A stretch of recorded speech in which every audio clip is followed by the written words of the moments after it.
Welcome, everyone, to the Commentary Podcast. I am your host, Pat Brennan. Today on the podcast, we are going to be continuing our James Cameron director series with Avatar. It was released in 2009, and it is written and directed by James Cameron. The film stars Sam Worthington, Zoe Saldana, Stephen Lang, Michelle Rodriguez, and Sigourney Weaver. A paraplegic Marine dispatched to the moon Pandora on a unique mission becomes torn between following his orders and protecting the world he feels is his home. Joining me for this rewatch of Avatar are two of my co-hosts, Van and Tony.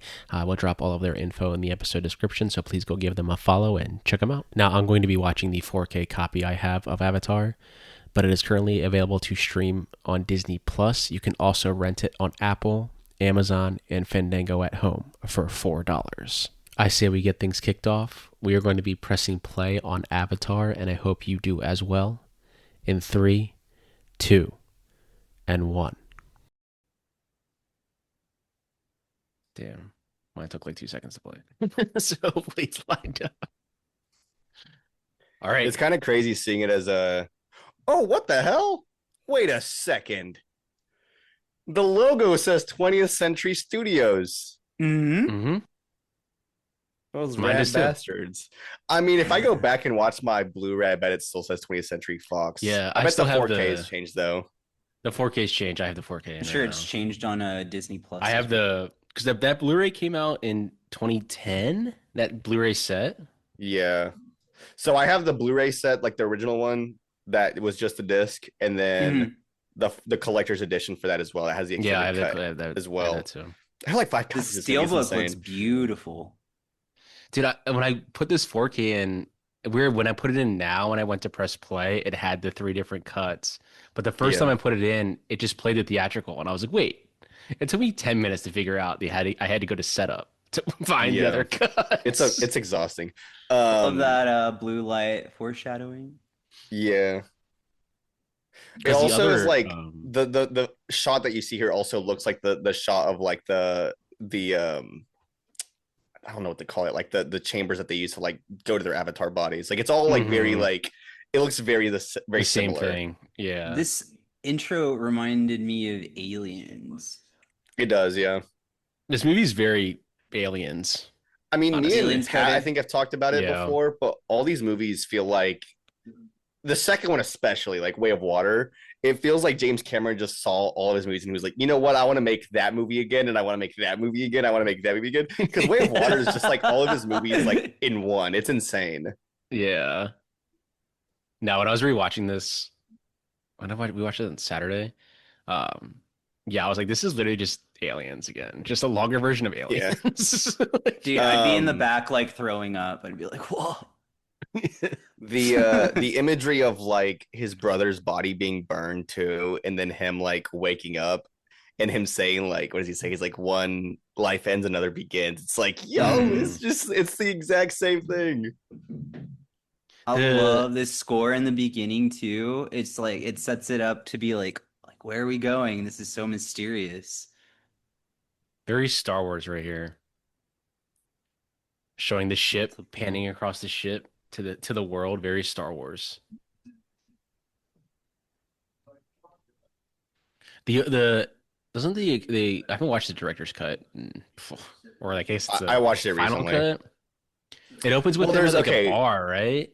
Yeah. There's an it's like extended kind of like cut, Blade Runner looking too. and there was a re-release cut, but the extended cut's one that's like 2 hours and 15 minutes. But yeah, it looks very like Blade Runner-esque. Like there's futuristic. Well, they're still on Earth, right? Mm-hmm. Yeah, so there's like a 10-15 minute sequence between these 3 minutes that we just got to, Tony, that is just straight like story, and it's all about like him on Earth and like talking about what it feels like there. He's still in a wheelchair. There's a scene where he's at a bar and this guy is just like dogging on his girlfriend. He like goes up and just fucking that's what I punches remember. him. Yeah, he knocks him down, and then they kick him out, and that's where they meet him, is outside of the bar. Those dudes that just offered him the position there. He's like, I'm putting together a team. Guys, I'm getting goosebumps. This is about to be so much fun watching it with y'all. I am watching a Blu-ray that my friend Anthony gave me because I think he upgraded. So thank you, Anthony. Nice. I mean, to be honest with you, man, like before the 4K dropped, I remember that like I'm not gonna lie, like this is gonna sound kind of crazy to anybody listening who knows how much I love Avatar, but there was a solid minute where I was like, Avatar's not that good. You know what I mean? Like I was like, it's good, but it's not that good. I mean, I actually had this conversation today with one of my coworkers. Like, the first Avatar to me is like it's solid, it's okay. Like it's not It's okay. It's good. It's but the visual Way of Water, aspect. And I was saying, insane. Way of Water is a way better film than the first Avatar. I think Way of Water is better too. I've been saying that recently too. I think it's so much way better film. Mm-hmm. No, like okay, so like 2009 came around, I watched it, I loved it, and I thought, wow, this is insane. And then years just passed, and I kind of just forgot about it. And I remember that like Way of Water was coming out, and I had rewatched like Aliens. I rewatched something, and I was like, I should probably rewatch Avatar just because the new one's coming out soon. And I rewatched it, and I was like, this was there the whole time. Like I was just like, this has been good food the whole time. And then it kind of restarted my love of it. And then I think it got re-released around my birthday. And I think I went to go see it in theaters in IMAX, and it was that they like remastered it and it was for the 4K. And I was just like, oh my God, like it felt like I was watching a whole new movie again. They did it for you, man. They did that for you. I don't think Jimmy C did it for me, but I would like to think he could. Jimmy C? Dude, my Way of Water 4K comes tomorrow. Are you excited? I've been telling you about these special features, Pat, for the longest fucking time. I know. I'm gonna have both the sets now, though. But that's what I'm saying, man. When you get a chance tomorrow, when that thing comes in, like just sit down and go through the special features of that thing I told you about. And there's like 12 scenes for each movie. So Avatar 1 has it, Avatar 2, but they're just scenes where you can watch the film in different stages. And it's just incredible to see. Just I remember this thing. I guess this set I have is the same one I assume is the Blu-ray, just the 4K, like all those special features. There's actually a few more on it. So like the collector's edition that has like it's like a fold-out thing. You're talking about that one from like 2009. Yeah. The new one has a few more on it, and there's a lot of different ways to kind of look at it as well. But there's a lot of great stuff. Terrible packaging. Unfortunately, yeah. Anytime that like I see things online about like movies and TV shows like Blu-rays that have that packaging that just looks really cool, I'm like, you know what, man? It looks cool. It's that Godzilla Criterion set. I had to take all those discs out. They all fell through. I did the same thing with the Twin Peaks set I have. They have all those discs that are just stacked on top of each other. So I made them into smaller Blu-ray sets, and I just use that. I made my own artwork for them. Yeah, it's exhausting. Like they're so cool to have the whole set, but they don't put any effort into like, okay, I guess I can't say that. Like the sets look gorgeous, but I care more about the discs being able to play. Yeah. Dude, all of this would be so overwhelming for me. I'd be like, yo, where's the mental health specialist? Because this is all just too much for me. Just going to a different world. They'd laugh at you, Tony. They'd be like, we don't have that. They'd be like, shut the hell up. We barely have dental. Yeah. We have a copay.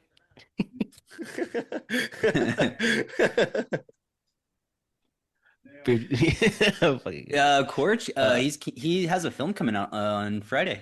Sisu, the second Sisu movie, which the first one I've heard is like insanely good. Yeah, the first one's really good. I heard the second one's actually really good. The trailer looks so freaking good. Actually, when you think of another film that has Quaritch that's not this as well, is there one other movie you guys think of? Because there is one for me. Don't Breathe. Yeah, right. That's the one I was thinking of. Breathe. Yeah, and he's really good in that movie too. Which Don't Breathe is essentially just Wait Until Dark, just remade. There's the same. Pretty much. But hey, I mean, it's like a new modern audience movie kind of thing. Yeah. Funny enough, my one of my brother's friends from high school dated his daughter for a while, and he would meet him, and he said it was very intimidating. Daniel Quaritch or Stephen Lang? I mean, Stephen Lang's daughter. I literally said his name. This was like Stephen Lang, dude. This was like 18 that would be intimidating. I think you might have told. I don't know if you told. I think I told you that. I think I told you that. What I was gonna say was, Vane, what's the actor's name that plays Norm? You know, it's one of those names that I have to look it up every time for some reason. It's the guy from Grandma's Boy. I was gonna say for some reason he's a great actor though. Yeah. I don't know why, but for some reason in my head, like I really envision like Colin Hanks as Norm, like in an alternate universe. I think he'd do well. His name is because of Joel Peter David Jackson's Moore. King Kong. Joel David Moore. Wait, is he in King Kong? No, but like the other I'm saying guy Colin is, I Hanks think. was. Yeah, Colin Hanks was in King Kong. Oh, yeah. I feel like he's the norm of King Kong. He is, yeah. Like kind of like quiet guy, but also like very Yeah. smart. Hey, Isn't like the main bestie. focus, but he's a very good character. That's my Dan bestie Lindsay. right there. Dan No. Lindsay. Hi, how are you? It's mom and dad. I was so locked in, I didn't even notice. The audio listeners are going to be like, who's Tony calling bestie over and over again?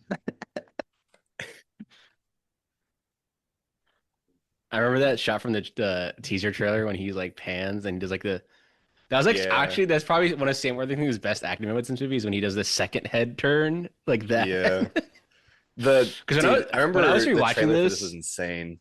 When I was rewatching this, I was actually I was telling my coworker too. I was like, dude, you can see how much better of an actor Sam Worthington has got from this one to Way of Water. Yes. A lot better of an actor. Any of the video listeners will love this, but look at this little film cell I have of this movie. You can't even see it, but look at that.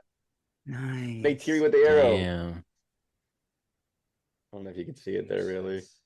Oh, well. So I'll just show it off to you guys later. Before we get deeper into the film, what are your you are obviously well known for your travels for cinema, traveling in the name of cinema. Traveling for the name of the love of the game. Are you planning to go see this in a specific theater, a specific experience? Like, so are you going? I already have 4 tickets booked. 2 of them are IMAX 3D. One of them is a standard screening, and then the other one I don't know yet, just because I don't know what format it's going to be yet. I just know that it's set in stone that I'm going to it is all. But yeah, it's one of those things where I'd say like Cameron has specifically said recently as well that like Dolby is probably the best way to watch it, Dolby 3D. So I am going to watch it in IMAX, but then also hopefully watch it in Dolby. I don't think there's any special sequences for this at all that are going to be in a specific ratio, like a 143 ratio is what I've heard is not. I think it's just a 116:9. But I have heard a few things about an Odyssey trailer that I don't know how true it is. This is all just rumor, hearsay online as well. You're talking about the prologue? Odyssey. Did I mention this on our podcast episode? About Odyssey trailer? This might be hearsay, the same thing that Tony might have heard. But if you guys remember correctly, or if you guys remember at all,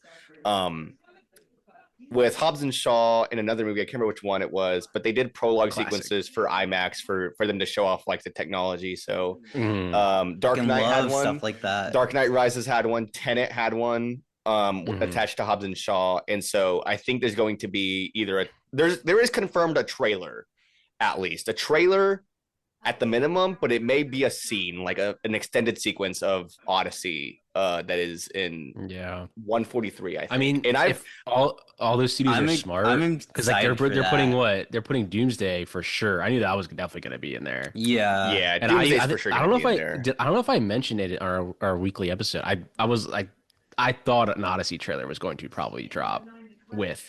That's the thing, though, is it hasn't actually been confirmed. It's just all hearsay. But online, it's like it depends on who you follow. And there's going to be a lot of summer. I think that are going to drop with in the next month. There's going to be a lot of summer next movies. Disney's already rolling out trailers, leading up to and Avatar. someone online said something too, because I said something about the Odyssey trailer not having, and like you can't watch it online. You can't watch it on YouTube anywhere. You have to be in a theater to see it, or watch that crappy camera that people keep posting. And seeing in the theater is the proper way to watch it. Like that is just like you see it in the theater, it's the only way you can watch it. But people online pointed out that like Doomsday is probably gonna be attached to it. They're gonna deal with Doomsday too. And I was like, there's no way. Like Disney's gonna get super greedy and they're gonna just post it online the minute that the weekend is over. But that being said, what were we saying, Tony? No, you go. No. I really was kind of just going off a tangent. You're good. During one battle after another, like during all 3 watches, there's always this guy that's like with his group of friends, and he like looks to the left and right of him, like before the Odyssey trailer starts, and goes, "Shh, it's coming on, it's coming on." I just think that's so fucking funny. I love it so much. One Battle After Another 70 millimeter IMAX. As soon as I knew, I went silent. I was like, Odyssey. Well, wait, hold on a second. Did you see the trailer in 70 mil? Yeah. Okay, so I went to Indianapolis to watch One Battle After Another. I thought to myself I realized it as I was getting my flight. I was like, there's a good chance I see the trailer in 143. And then I got to the movie in no trailer. But I saw it a week later at Chattanooga on digital 143, and they showed it there on like the full IMAX ratio. So I was like, you know what, man? I got to eat. I don't care. You know, you just gotta come to City Walk. I mean, it probably depends on like who has them now, but I have my tickets for Odyssey already. Heck yeah! Literally have them right here. Oh shit! Nice. Someone frame this. You know what I mean? You know. I'm going to the second screening. I'm greedy, man. I'm greedy. No, you're not. You love cinema. I do love. That's gonna be playing. That's gonna be playing at City Walk for like a month. I was like, I'm good. I'll find a seat. So that's what I was gonna ask about Avatar: Fire and Ash. Are we seeing? We're definitely seeing a month of this in theaters. Yeah. We're seeing 2 months of this minimum. 2 months, and I mean from like beginning to end. For IMAX, it's probably gonna get like a month. Maybe at some point after the first 2 weeks, it shares it with another movie, but it's definitely gonna get like a month minimum of like being able to watch in IMAX. Mm-hmm. The second month, I think, is gonna be like just straight, like standard screenings. Probably still 3D for a while, is my guess, though. I can't. Is Marty Supreme getting an IMAX? Do what? Is Marty Supreme getting an IMAX? I think. What else are we getting in IMAX? I think it might be Marty Supreme. I think Marty Supreme might be getting an IMAX like release for some. Like, it's probably gonna have to share the screen with Avatar for a while. Yeah. But also, like, recording this as I just saw it for anybody listening as well. Like, I got home, I took like an hour to like sit down and do something as well while my girlfriend used up the office. But she's calling from Marty Supreme, and I can confirm from the last episode, the weekly news episode that you guys talked about, Odessa Zion. Hell yes, tie-ins. And Marty Supreme, the hype for it. The hype is real. It is very good. It is my second favorite of the year immediately. She is great. She is fantastic. I'm excited. Might get an Oscar nom. She? Yeah. Timothy for sure. Her maybe. But yeah, Timothy, there's a very good chance he wins this year. But also it's November, so I'm like, there's a very good chance. There's this line in this movie where Norm is talking to Jake and he's like telling him to calm down. He goes, "They're gonna put you out, man." I love that line. It's just such a funny line to me. That's the way he says it. But it's a great scene. Like, obviously, like, you have a guy who's paralyzed. Mm-hmm. And immediately you put him in Avatar. And what does he want to do? He wants to run. Hasn't run. Incredible scene. Yeah, like no one around him can relate to this feeling that he's having right now. Like, he doesn't give a shit. When he shows up, though, like, Grace, like, realizes, like, oh, like, he's running. Like, he loves this. Mm. Yeah, the line's coming up. One of the guys goes, "Damn it, sedate him." And what's his face? Who's the actor that plays, like, the other scientist? He's in Inception. Yeah, he's in Inception. I forget. He's one that flips the car in the rain. It's on Inception. Do you remember whenever we talked about this a lot too on the Nolan series, but everyone thought that Tenet was going to be a part of this Inception universe. Inception, yeah. Because there's that scene that takes place in India. They're going to put you out. Yeah. We use that a lot because one of our cats doesn't sleep in the room, and so whenever we're trying to like get him out of the room, my girlfriend will just be like, "He's going to put you out." Put you out. This is great. That was in the teaser trailer. In the teaser trailer, they used 28 weeks later score. Oh yeah, they do. They're right. You're right. There's a lot of weird movies out there, not weird movies, but like really weird instances of like marketing where it's like, why are they using this song of all things? Yeah. God, I can't remember what I watched recently, but in Kick-Ass, there's this song called Adagio in D minor. And there was another movie recently that used it, and I was like, Sunshine. Yeah. So I remember thinking to myself, there's another movie that I watched recently, though, apart from Sunshine, that also used it. And I was like, why is everyone using this song? Yeah. That was one time when I was in theaters watching Split. It played at the end. I was like, why are they using the Unbreakable theme? Wait. Dude, yeah. Okay. So and I was the only one in the theater that understood what was happening. Yeah. So I remember I was on a huge like Shyamalan kick that summer because actually I don't even think it was summertime. It might have been like September, October. But I was on a huge Shyamalan kick. No, actually it was January or February because that's when it came out. But there was that huge Shyamalan kick, man. And I remember rewatching Unbreakable and thinking that the score was so good. And I was with my girlfriend at the time watching it, and we were starting to get up, and that post credit scene happens, and like I hear the music from Unbreakable, and I shuffled in my seat and grabbed her. She was like, "What's going on?" And I'm like, "You don't hear the music, I do." Yeah, I literally was like, "Why are they playing the Unbreakable music?" And it took me 5 seconds, and I was like, I literally yelled, "Wait!" Like, there was so many people that weekend that just had no idea what was going when I was on. leaving, when I was leaving the theater, someone said, "Why was Bruce Willis in that movie?" I love how they make Sigourney. I love they make Sigourney Weaver like she's wearing like a Stanford like crop top. Like okay, yeah. I've seen the funny post about something that said like she's the like only in reason that college a character would feel the need to do that is if they were from Stanford. They Yeah. were like someone from Stanford to be the only person to like be able to like make themselves Just so you an know. Avatar shirt, Yeah. like a Navi size shirt that says Stanford. This is so funny. My friend, Immediately tying in the like, oh, I have to go back to this body. Like, dang yeah, it. I have a bunch of friends at work that just like make fun of me for loving Avatar, but some of them are like, "Don't lie. If you had an 18-foot baddie that was blue, you'd take her." And I was like, "And what about it, man? Look at Neytiri. She's gorgeous, bro." I always forget she's in this film too. Yeah.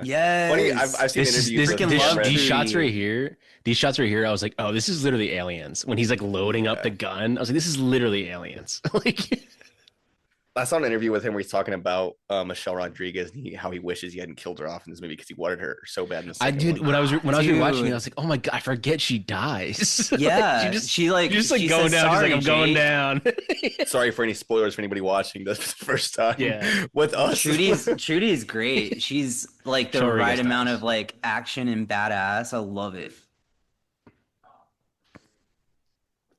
Bro's just benching like 500 pounds.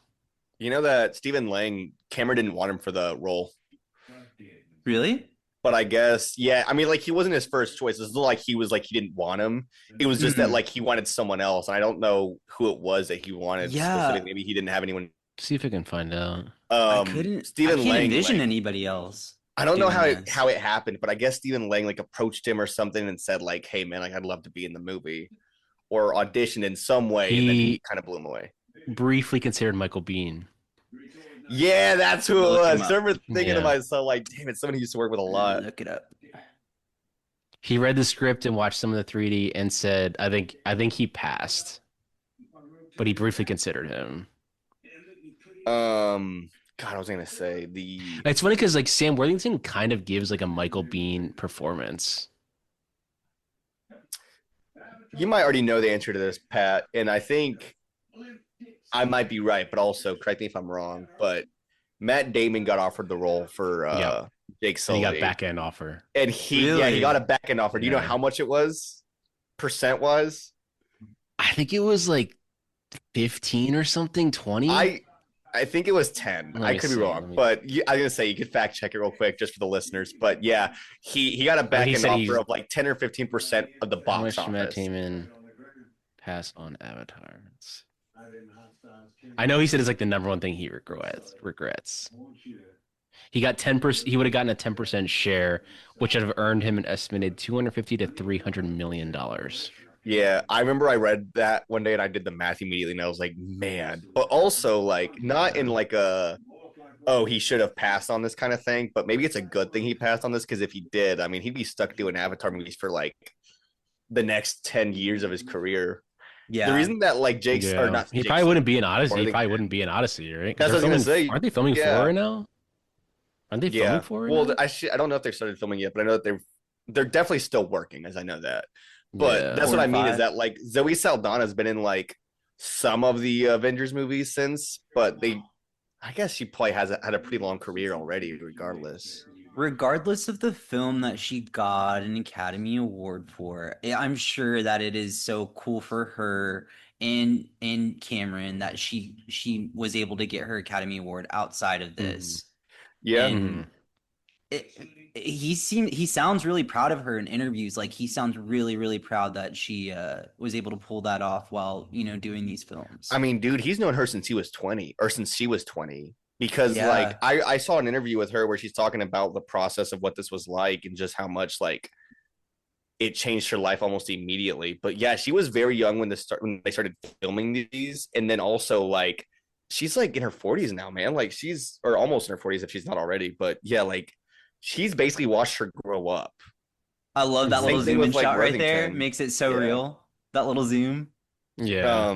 But yeah, no, like I'm sure that he's very proud of her. I'm sure he's proud of They're everybody, I'm to be honest with you. But yeah, I'm also I'm very sure proud they're of her. It's like just a matter of family. the movie itself. It's just Yeah. not like it's unfortunate, but I do think she gives a great performance. It's just a not amazing movie. Yeah. It was an honorary Oscar for her work, I mean, Tom Cruise just for got her one, work and in people are Pirates still of the pissed off. Caribbean. Her work in Pirates of the Hey, Oh we yeah, Caribbean. just she's in it for like watched 2 that. seconds. And what's the benefit for us? Yeah.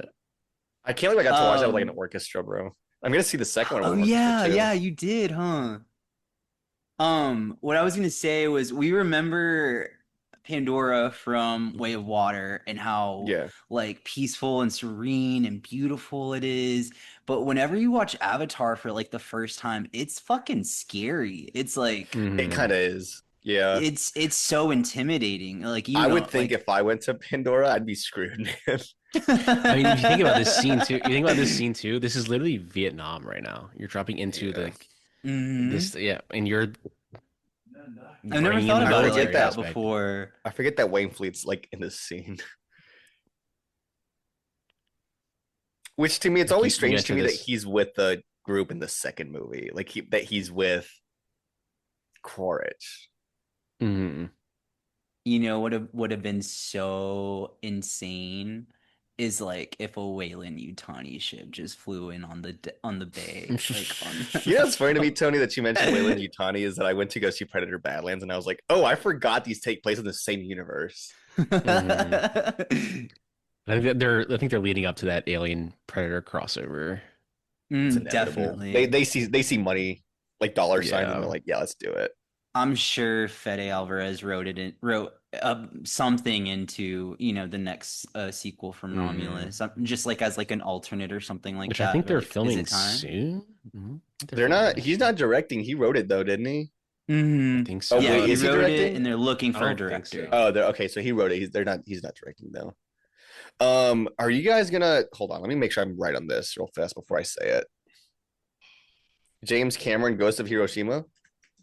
Yes, Ghosts. yes, Yeah. yes. He's talked about it. He's trying. He really wants to make that, Okay, so and James Cameron to direct Ghost of Hiroshima after Four. or after Avatar sequels. So it doesn't say I which think he said sequels he though is the might. thing. So I think he said he might hand off five to someone else. damn. Yeah, no, man. Funny enough, I got it as a gift from someone for my birthday, Ghost of Hiroshima, just because I think that they know I I saw just it at love Barnes James and Cameron. Noble yesterday. Yeah. I started reading it today while I was waiting for my screening for Marty Supreme. And the first 30 or 40 pages alone, I was like speechless. I was like, I don't know how he's gonna do this. And part of me just kept thinking about that sentiment that he had mentioned about Christopher Nolan and how he should have showed the explosion. And like the Mhm. first 30 pages of that book, I was like, oh my gosh, like what is he gonna do with this? How is he gonna do this? But it's think it's gonna Cameron, be man. You know what I very mean? shattering. It's gonna like it's gonna start opening up those conversations. I mean, looking into the past. I mean, a way to learn from the past is to learn about the past so we don't repeat it. Yep. So. Yeah.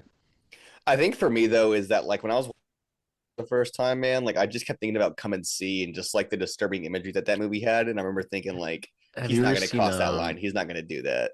But Hiroshima Mon Cameron's Amour? saying, what was it? Seen Hiroshima Mon Amour? It's in the Criterion Collection.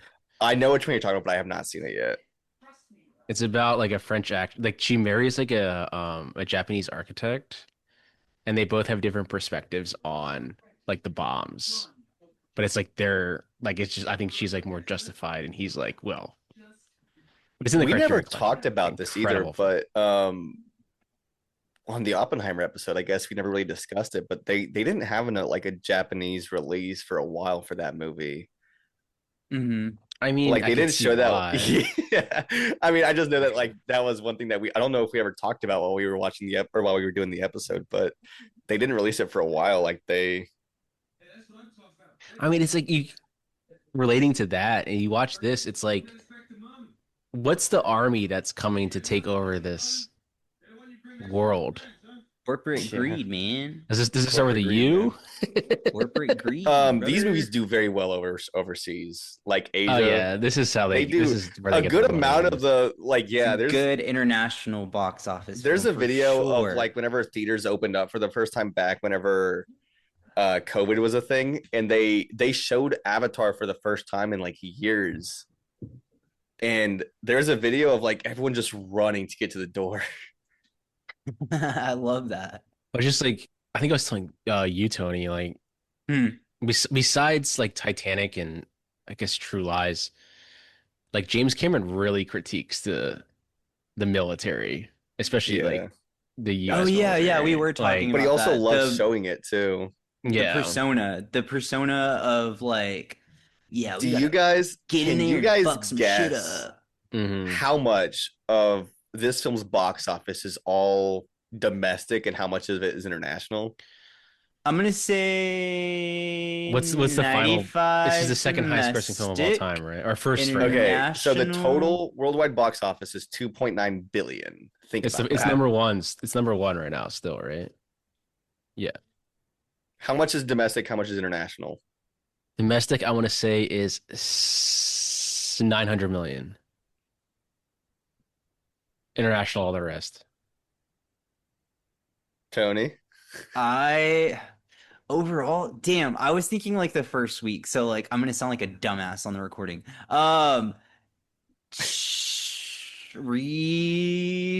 Repost what Pat said? Domestically, this film only made 785 million, so you're pretty close, Pat. Internationally, Yeah. this film made 2.1 billion dollars. Yeah. Holy shit. And China is responsible for 254 million of it, Yeah. which is twice as much as the rest of the world. Japan is only 120 million, Russia has only done 120 million, everything else is like lower. And then Portugal, it made like 7 million, and then France and Germany, so on. That's insane. It's pretty. Jurassic World did a It's still the shot for highest shot grossing. of this little Right now. sequence right here with the Yeah. Indominus Rex. Yeah. That's funny that actually did. I completely forgot about that. Yeah, So you remember the right. two kids? Yeah. They're like, "We gotta jump." Yeah. Go into the water. They actually hide under the water, and then the Indominus Rex is like, "What? Yeah. Where'd you go?" Domestically, the highest grossing film of all time is Force Awakens. Without I'm trying to looking, think. do you know what the highest grossing film of all time is with adjusted for inflation? Gone with the Wind. I don't know actually. Tony's right. It's Gone with the Wind. Oh, is it? That makes sense. It would have made $4 billion or $3 billion. Yeah, I'm looking at the list of top 10 gross of all time worldwide, and Avatar is the top one still. Yeah. Yeah. I think if you Avengers adjust for Endgame, inflation, and then I think way more. Avatar's 3 and Titanic's 2, and then Gone with insane that Gone Titanic with is the 4 Wind right now. 1939. If you adjust for inflation, Oh, I 1939 guess. film is still the highest grossing. I think at that time when that movie came out, I think 2 out of every 3 people in the world had seen it, which is Is that why insane. it's called the Golden Age or The golden Golden? year, because 1939 revitalized Hollywood. Because before that, like they would print in like, say, a Variety or Hollywood Reporter that these movies are box office poison. Like all these actors, they would say like Katharine Hepburn is box office poison. Like they can't sell a movie. And then the next year was the golden year where like you had all of these movies come out that were like reinvented and revitalized the box office and Hollywood in general. Dude, even Because through at that time, they thought that Hollywood was ending. They're like, people don't care about movies anymore. Cares new form, which is kind of goes to the way of how Cameron makes films. Like you have to revitalize You what gotta people change want to something up. see. Yeah. Yeah, I and was he uses technology in a different way. yeah. I was gonna save this for phone news, but I think a common gripe with like a bunch of like the fucking superhero fair and like the live action remakes is like they like crank them out in like 2 years. Like, guys, let's make a film in 4 years. Let's like learn something from Cameron. Like, advance technology with your Yeah. film. Like, Yeah. contribute to it. Don't just like Whenever I hear people complain about how Way of Water took 12 years to make, I'm like, it didn't take 12 years to make Way of Water. It took 12 No. years to make Way of Water and Fire and Ash because he shot them like next to each other, like back to back. And It's what's like, the yeah, opening he of did that 4? so we The wouldn't have to opening wait of another 4 12 too. years. Dude, I'll happily wait. If the outcome is Way of Water and Fire and Ash, like I'll fucking wait. Like, Not only that, but like the technology that it took to make the yeah. second movie. It wasn't just that like it took 12 years to make it. It's that it took 12 years to figure out how to make the movie, bro. Yeah. Like every time that he makes these movies, he basically has to recreate new technology. It's what he did with this movie. He wanted to make it in the 90s and he couldn't do it. What The technology wasn't there. That interview that I was telling you about, Van, what he said was like with Avatar 2000, it's 2009, yeah? This one? Yeah. Yeah. This one's 2009, yeah. He was like, with this one, we were flying a plane while learning how to build the plane. Yeah. And like, the like second one, there's a lot of that too. Like they had to, the way that the second one really like struggles is that they had to figure out how to get the water in the performance. That was the big thing, was that they straight up said like that like they had to find out how to be able to record the water as a separate performance, as well as like the actors in their suits, so that the water wouldn't reflect all the markers. I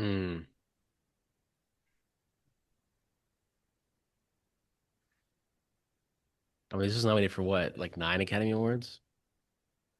Minus acting? Like it's nominated for like everything else?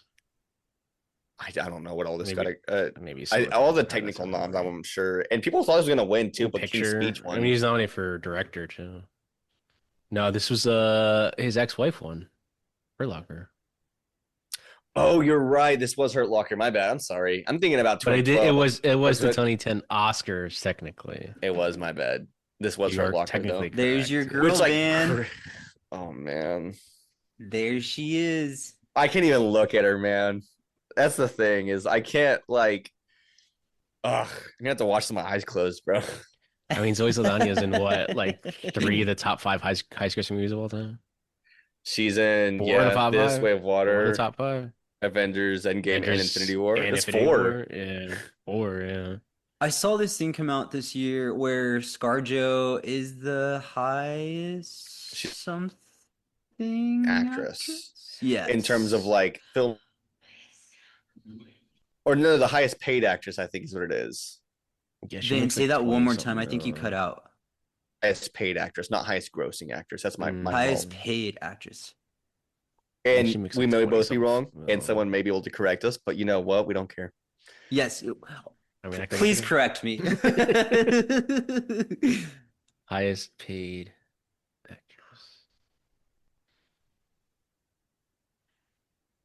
Dude, this Blu-ray looks great. I can only imagine how y'all's 4Ks look.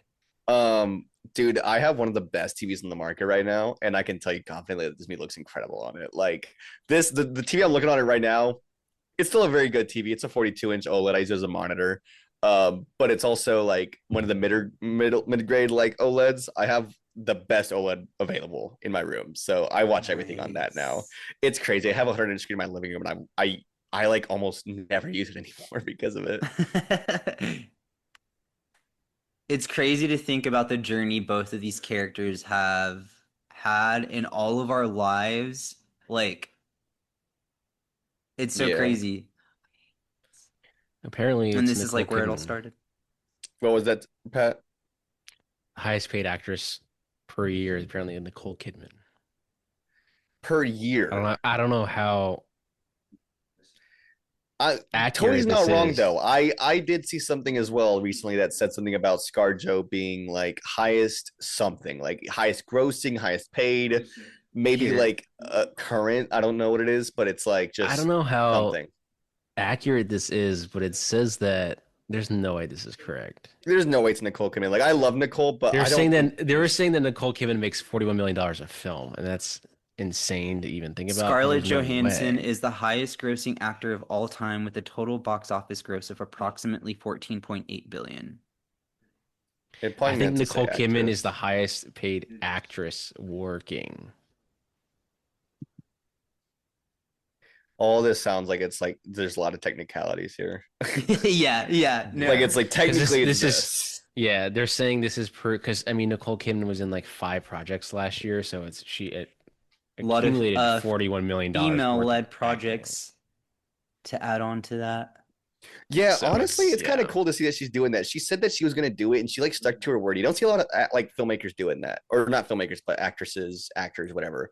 But also like, what's his name? Keith Urban, the guy that she was dating, like left her because she was working too much, and it's like, bro, your wife's a fucking actress. I'm sorry. You gotta learn to clap for your partner when they're winning, and I mean, some people don't know how to do that. Bro was at Mar-a-Lago, so. Singing Pink Pony Club. Yeah. Pink Pony Club. I'm gonna keep on dancing. So you know what? That looked like a the Trio of Souls looks like a Pink Pony Club. The Trio of Souls. Ah, yes. Nothing like singing. If we lived on Pandora, where would you guys hang out at? I would hang out at the top of Home Tree, like low key all the time. I'd get Nikon and I would just fly. You have the video game, right? Yeah. I still only played like 10 hours of that, and I just gave up. But I kind of want to play it again. It's a hard game. That's the thing. It's hard. It was really hard. Like, I'm not good at games. I wish I was. I really am not. It was like last year or the year before? It came out like last year or the year before.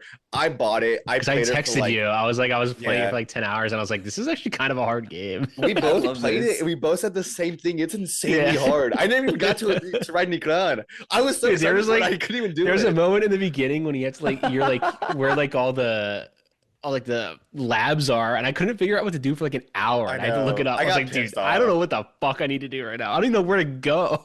Wait, Vin said that. Vin said that he would hang out at the top of Home Tree with all the banshees. That's actually really sick. I would, dude. I would just sit up there and feed them all day. Yeah, no, like I wish I was joking, man, but like only game I really play like ever is Call of Duty, and even then I like play it for a few days, maybe a week or two, and I'll play with friends, and I'll move on to something else for a while. Like it's very hard for me to play any game.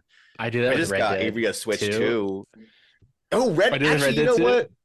Red Dead 2, but Red Dead and Red Dead 2. I restarted Red Dead 2, and I always end at the part when you first make that one camp after the whole opening for like 2 hours, and then I always stop playing right there for a minute. Red Dead 2, and Grand Theft Auto are the only games I think I've played like all the way through where I was like, yeah, I'm gonna play that again. Like there are other games I've played all the way through, like, but they're like smaller indie games. Like I can't play big games. I get so like.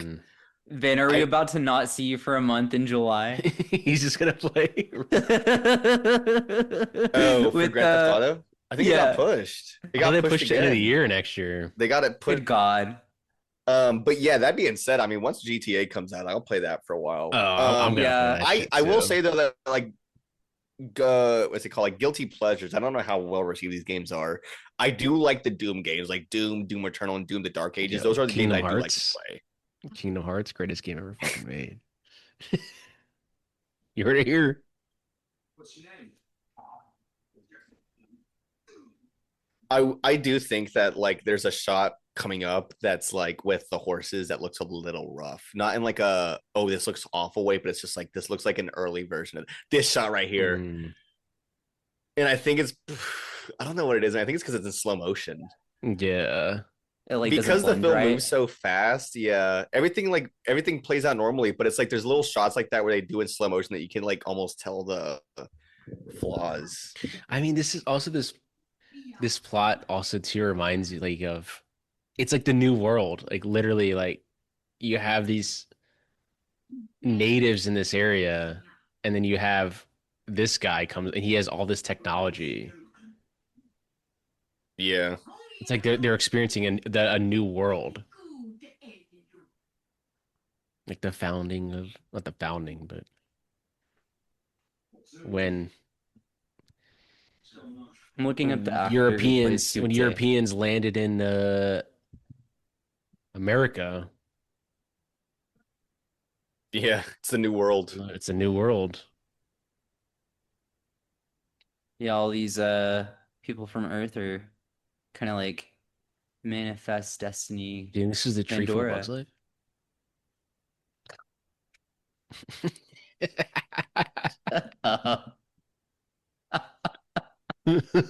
He's- That was a good one, there, Uh, right?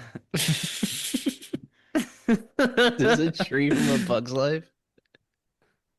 Laz You're talking Alonso shit. plays Sute. What was he in? Yeah, what? I didn't realize Wes Studi's in this movie. He's Oh, like he's in the The Boys. chief. Yeah, dude, he plays the chief. Yeah, I was like looking. I was like, wait, Wes Okay, Studi's hold in this on. movie? We started talking about West Studi. Did he die? He No, died, he's didn't still. he? No, Let's he's see. still around. No, there's someone who just died He's recently. There's another 77. actor. Hold God, on. he was in Twilight. He played Clearwater. You guys should go look at Joel Gil David Birmingham. Moore's No. photo on Yes. Google. He looks cool.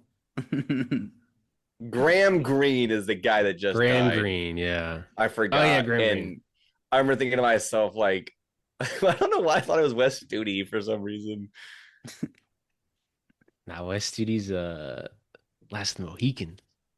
Yeah, Daniel Day-Lewis, man, Michael Mann film. I was looking at the cast. Michael Mann?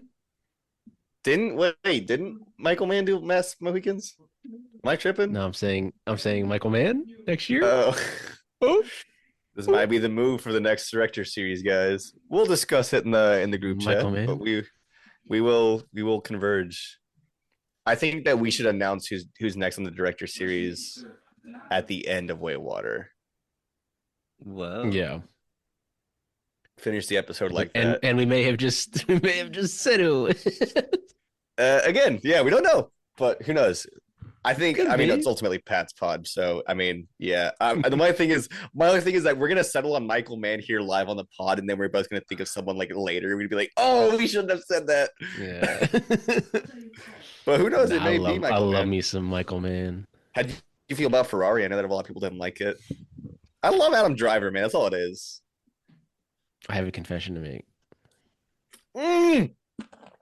You haven't seen it. I remember now. I have the Blu-ray. I haven't watched it. Dude, it's that Kinds of Kindness and Beau is Afraid. I haven't watched them. Dude. You know what's crazy to me is that the only one I actually like want to hear your opinion on is the one that everyone probably hates the most between those three. Beau is Because I Afraid. love Beau's Afraid, yeah. Yeah. And funny enough, I just talked to someone recently that I used to work with, and she was kind of like a pretty like quiet girl, like not in a mean way, but just like she just kind of kept to herself. And I remember that I talked to her one time, and she was like into like a lot of movies that I was like, whoa, like you like this? Mm. And she made a letterbox, and every now and then I see that she logs something, and she logged Beau is Afraid, and I texted her, and I was like, yo, and she was like, yeah, it's good. It's amazing. I know I need to watch it. It's crazy. I I mean, mean, this- it's not for everybody. I Though. That's the just- thing, is it's gonna piss people off. Bought fucking Way of Water. Yeah. I haven't owned that. It came out 3 years ago. You know what's crazy? I remember buying Way of Water and Avatar, the first 4K drops, the ones that were like just a standard slip with like the regular case. I remember thinking to myself, like, why didn't they release the director's cut on 4K? Like, I just want to see the director's cut. You know Like it's fucking a week coming. later, they Yeah. freaking announced it, and I was like, God damn it, I can't return these now. Yeah. So now I just have one, two, Like three, 5 copies four, of Avatar. 4 copies of the first Avatar, and I have 2 copies of the second Avatar. And if they ever You release, just gotta an wait like extended cut, me. You gotta wait like me. I feel like there's not going to be extended cut because they already put out that special edition, so I don't think there's a Way of Water extended cut. Yeah, I mean, I will say that there are some films He that, steps like, on the get- tail. without giving anything away. When that first One Battle After Another 4K drops, don't get it. Wait, trust me. Oh, You hear it. Is You there heard a it here receipt? live on the. Okay. You heard it here on the pod, guys. well, guess what? Guess what I'm about to do? I'm gonna cancel that pre-order. Cancel his pre-order. Well, actually, hold on. Don't cancel it quite yet. We'll talk after the pod. But yeah, I Okay. know. Again, these are just rumors and rumblings. So I have Don't- my All pre-order right, I'll leave still. it. I have my pre-order still live just in case. But like, yeah, I would just say this. I'll like, leave if it. I'll leave you it. don't already Don't- have it pre-ordered, don't go for it. Okay. Don't cancel it. I'll just buy it from you. No, you'll get the better version that's coming. Dude, that probably feels so good to sleep in. I love the little like I don't know, explain it, the little dots on their face, like the constellations. Whenever the that shot goes white, it's like that's the only thing that like stays on the screen. Mhm. God, I love Sigourney Weaver. Damn, just mute the colors. Do what? Just like Oh, completely the muting of the colors, yeah. of Yeah, everything that it they just looks a had. little. Yeah, it There's looks like dude, faded. and I'm sure you guys are all know what I'm talking about if I say it, but you know, whenever they take down Home Tree and Norm punches somebody and the shot has color in it, and when he punches the dude, it immediately like desaturates. Like I always think that's like the funniest shit in the world to me. Like it's just like it works so well. But I also love like that scene. I'm like, he punched the shit out of you. I hate everyone in that scene. I get so mad. yeah, it's this scene too, where like Norm sees him talking to Quaritch and his no, it's not Norm, it's the other guy. But that's why they move locations is because they see that he's like giving them all information. Yeah, this was a scene that like when I was rewatching it, when it cut back to this, it like really took me out because I'm just like, this acting is like so weird. Like from what you just saw, I forget what his name is, Giovanni Ribisi, I think. Ribisi, yeah, Dude, he's actually a really good the actor in this. I think he's very like underrated. Like he plays a I think it's mean 'cause, like- asshole, but it's also like everyone else is just not great. Is all. yeah. I mean, he restored the cameras for One Battle and Brutalist. He did, yeah. Yeah. He did. That's crazy to me. He shot Strange Darling. He was a cinematographer. He just restores cameras he now. doing, I don't think he man? even Like, like acts why? anymore. Dude, he's in fucking Well, Ted. no, he's in the second one. Yeah, I know he's the guy that Ted. dances. But no, he He's in Saving Private Ryan too. But. There are deleted scenes with him in the second film. So he shot scenes for the second movie. He's just not in it. Yeah. Interesting. But yes, he's also in Saving Private Ryan. He's the guy that's like He's smoking Wade. in one scene. He's the medic. But yeah, he restored those VistaVision cameras. I agree with Van. He's like, look, I don't want to be the bad guy, okay, but I kind of got to be the bad guy. But also, like, I think he's good. I think there's just something off about this scene. That, like, I think all it is just like it's just they're all. For 30, I think they're just 40 all those three characters, like especially the Giovanni Ribisi and Stephen Lang, are just so one-dimensional. As in, like, no, I'm corporate money, and Stephen Lang's like, yes, military power. Like it just.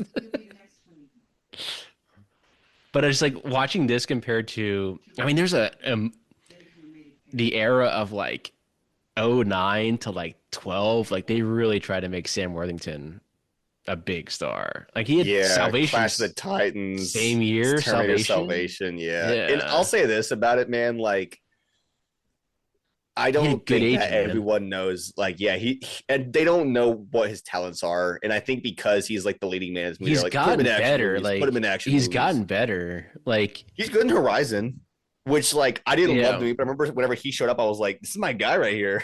Yeah. Because I remember when the Terminator Salvation trailer it was like Christian Bale and Sam Worthington. I was like, who the hell is Sam Worthington? Like, 2009 too. Yeah. McG did that. Directed movie. by McG. Shout out to Vikash, man. We always talk about McG. McG, the director of We Are Marshall. Is that the same guy? Yeah. Jesus. No, I feel like we've talked about him a few times now already. Because we always talk about it's always we bring up Terminator Salvation somehow. And I always actually kind of like Terminator Salvation. Which, like, funny enough, talking back about the 2010 Best Picture winner, The Hurt Locker, Catherine Bigelow, I finally rewatched between this and I guess Titanic was the last one before this. Yeah, that's crazy. Titanic before this, between Titanic and now, I rewatched Zero Dark 30.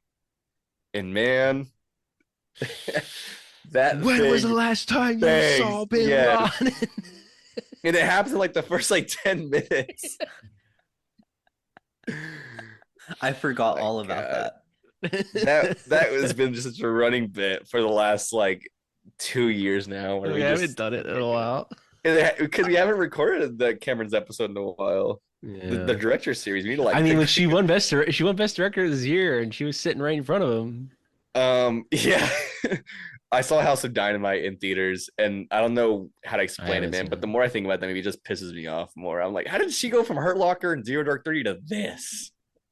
I haven't seen it, so I cannot comment. Then what are all the differences in Jake's avatar compared to like a Navi? Like a real Navi? Uh-huh. I know, like, obviously his feet and his hands, right? And The maybe like his fingers, bottom teeth. yeah. Is that it? I think so. I mean, other than that, like, I can't think of anything else. Like, I know that the way that they're Yeah. able to like sort of tell the differences in the second movie is because of the fingers. That's Yeah. when they find the kids, they're like, "Show us your hands," Yeah, yeah. But this one, I don't. Now I think about it, I guess the only thing I've really thought about are like the fingers. Yeah. Like, I guess I don't know what the word is for it, like phalanges or like the. Yeah, like the amount of phalanges you have. That's a good question. I wonder if anyone online's answered it. I know. I want to know how to tell a real Navi from a fake one.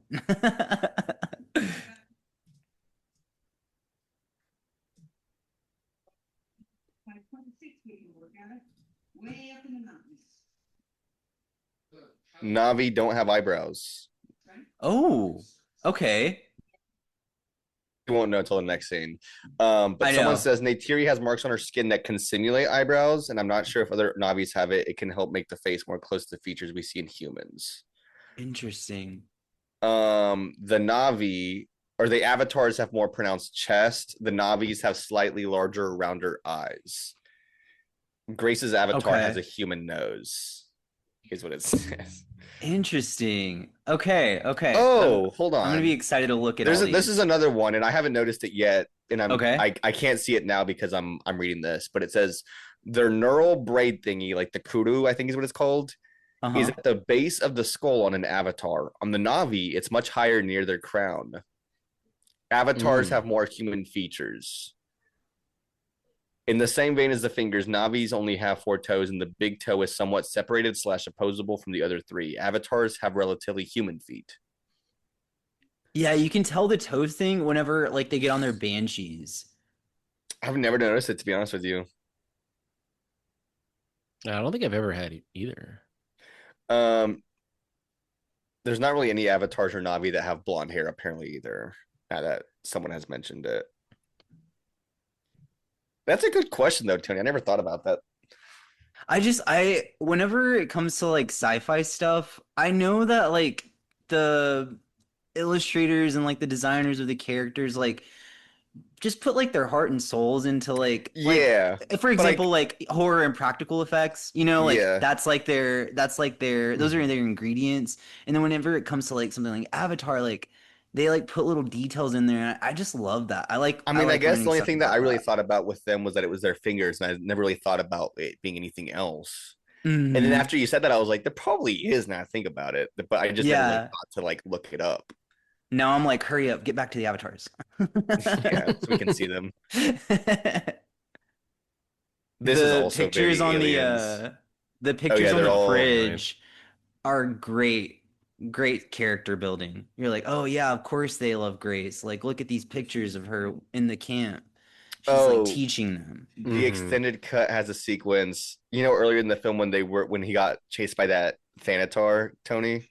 Uh-huh. The extended cut has a sequence where they like go to a like school that Grace used to teach at, and they talk about how like Neytiri used to go there and her sister. And I'm not gonna lie, when you watch that version of that movie, that scene looks a little bit rough, but it's still a very good scene. Mm. Don't you agree, Pat? Or it's like, do you disagree? I haven't seen the scene in a while. So. That's fair. I mean, that's okay. I was just wondering if you had seen it recently, if like maybe you agreed or anything. I think the last time I watched this prior to like a Sunday, I mean, like just the theatrical was, I don't even know. But prior to that was before Way of Water. So 2022. Damn. It's like I like these movies, but they're not high James Cameron That's fair. films for I think I've me. watched this might be the movie I've seen the most When I from him. like it, like I like this movie. Like I think it's a good movie, Yeah. but it's not like a It's not as fucking like Titanic for me for James. Okay, It's I like saw it's his just not eyebrows. that level. You spied the She eyebrows. she doesn't have eyebrows. Yeah, and someone did say that like her stripes kind of resemble eyebrows, but they're not actually. Yeah, no. And then I'm looking to see where her kuru is. Yeah, his is at the bottom and hers at the top. Did you see that? Mm-hmm. Yeah. Mm-hmm. Yeah.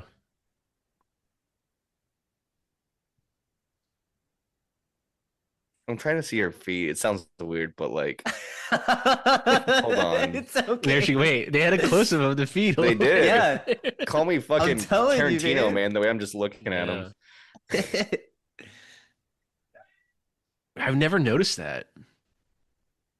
Freaking We didn't love even it. either. Yeah. Oh yeah, he love does. Look at his animation, man. feet. You get it for a very short second. You can see his feet though. He does have like they do look more normal. Hers the thumb or like the her big toe, her big I don't know what to call that. It did look like it was a little bit further out, like she was like almost like naturally evolved to just like ride a banshee. I feel like their muscle Do you see it? definition Look at too that. is like a lot more smooth. Like They look a lot leaner. A traditional Yeah. Navi, and then Jake looks like a human build. Yeah, it did say that like avatars have more pronounced chests, and that the real like true Navi are like more. I love this. Someone's gonna be lean. listening to it and be like, "Yo, now I know about Navi biology." This is gonna sound so nerdy on the pod, but I have tried to learn Navi, like the Navi language, and it's hard as shit, so I stopped. No, it's not. But, it's fucking cool. But I so do have a fucking friend cool. at work who speaks Urdu, who's Pakistani, and I have been learning how to say like phrases here. Can speak a little bit of Urdu, not a lot. Do it. So I like, knew you were gonna say. I was waiting so for like, you to say that. To what's him. up? You- What's he's up, gonna- bro? Is Kiurabai. How's the weather? Is like Mosam Kesahe. That girl is so beautiful. I was actually asking how to say she is bad as fuck, but he said that there's not really a way to say that. So he said how to say that girl is so beautiful is, and I may butcher this one because this is the one I'm still practicing a little bit more, but Vot Kuriput Pyarehe. And then what else is there? Shukriya bhai means thank you, bro. Like there's just tons of little phrases that he's been teaching me. So it's like every day Teach he'll us give me that like a one. different one. Shukriya Teach bhai. us the thank you, bro. Yeah. Shukriya bhai. You're saying Shukriya bhai. Shukriya bhai. Bhai means bro. Shukriya bhai. Shukriya bhai. Yeah, it's like just little things like that. I just like learning. I don't know. And it's funny I love because he like we'll see each other and it's like I try to keep using it so I can practice it, and I don't know, it's fun. But yeah, like I did try to learn Navi and I failed miserably. Like I'm not gonna lie. Yeah. And then Pandora just completely like all that tension and all that fear of Pandora just lifts up, and now it's like a beautiful like experience. Like he's But then it's so curious, like cute.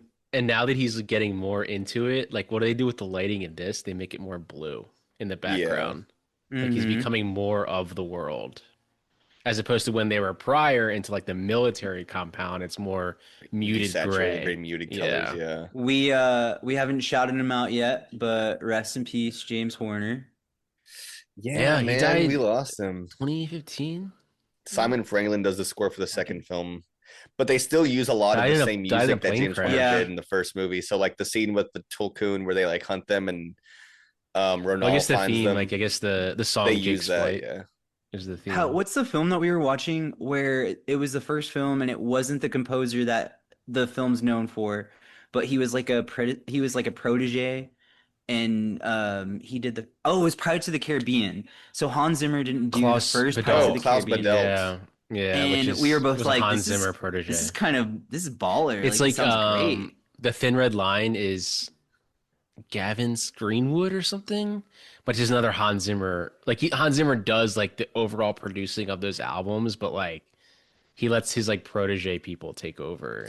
What's interesting about Black Pearl too, I haven't heard you guys' episode if you posted it yet. I think you said you just recorded it, right? You No, may we have were already just watching addressed it. this. Yeah, We you were may just have already. watching it. Oh, my bad. You may have already talked about this, but what's interesting to me about like the Black Pearl and the score that movie has is that like the music that you see in that movie is like old music that's like almost themes for the ship, and it's not really like people think about the music and they think about like Jack Sparrow, they think about like Will Turner, but it's like that score for those movies was like more for the boats. Like there's one track that's literally called the Black Pearl. Right. I love that. And the people just loved it so much that they were just like, well, we can't not use it for the second movie, we can't not use it for the third movie. So like even though like that ship isn't even in the movie anymore, they still use that music. It's so good. I mean, it was like I was telling Tony, like all these composers have a very distinct style. Like there's Titanic scene, like in this, James Horner did the score for this score is like the predecessor. There's very much like tones where if it had like different instruments, uses horns, but like, but there's it like when it's like that is literally the same horns from The Perfect Storm, like literally the same exact fucking thing. And I was just like, this is literally the Perfect Storm score. Like, there's a scene like it's when I think I was telling Tony earlier, but there's a scene when they're like they get like disconnected from their avatars, and it sounds very Titanic of what's going on. Just the score itself. It's like it's the weight, right? So like whenever we did Titanic, we kept on talking about like there is moments like I go back to that episode where like we go like kind of like radio silent whenever the score like is like right in your face. Yeah. And with this film, I mean, it's been around since 2009. I don't care about spoilers anymore. I'm just vibing. Whenever we go back to that bay, that like I say like a med bay, but it's like a pod, like where they're all. It's like a pod. It's like a travel pod. Yeah. It's just like pure adrenaline and like anger, and James Horner picks up all that emotion from Titanic and just plops it right there, and you're put right back into that like, oh, this is devastating. I love talking about score. I forgot what I was gonna say, but I'm sure it'll come back. Yeah, for those that don't know, James Horner died in a plane crash in 2015. Did he die in a plane crash for real? Holy shit! I think he was a pilot himself. I think. Oh, that makes a lot more sense. Like that was his hobby, but it's like. I remember what I was going to say. While I know the last Jake and Natiri were, learning about Pandora and everything, or she was showing him Pandora. I'm sure like meeting Jake and like learning about like his heart and like who he is very intimidating. Like, you know how like when someone's like really good at something you want to be at, like at first, and then you kind of get like intimidated by them. I'm sure it was like really intimidating to meet Jake at first, and then learning that like his heart is good. It's good character storytelling. I mean, him and my ass would have fell right here. James Newton Howard had a little tiff with my man Terry Malick on The New World. Really? I don't know if James Newton Howard did with him, but yeah. So it must have been just when James Horner did a whole score for The New World, and Malick was like, "Nah, I'm just gonna use some classical music." Hey Pat, I don't know if you've seen this yet or not, but Amy Poehler did has a podcast. She has a podcast show where she was talking to Bo and Yang about people that she has on that like blur their backgrounds. It's your pod, you can do whatever the fuck you want. It's your like, you know what I mean? But she was talking, Bo and Yang was saying like, I think people who blur their backgrounds are like hiding something, like a messy bed or like something like that. It was so weird. You want to see my background? I don't want to see your background. Bo and Yang wants to see your background. That's a beautiful painting in the back. Thanks. There's a film camera up there. Oh yeah, nice. There's history books over here, film books. There's Charlie Chaplin. I'm all pulling my mouse over it. Oh, we never answered Vane's question about where we would hang. Yeah, what the fuck, you guys? Just mean as shit. Dude, you're good, right. Don't. You know I'm talking about you. I would like hang up here, but I would never let anything happen to you. I would hang up here, but I can't like look down. I'd be like, nah, I can't look down there. Yeah, that Green Halloween Banshee Mountains. is awesome. Guys, I think the last James Horner score was Amazing Spider-Man. I want to look up my answer before I get trying to look at this one moment. I think that was his last film. Wait, how do I go by alphabetical? Not alphabetical. Year.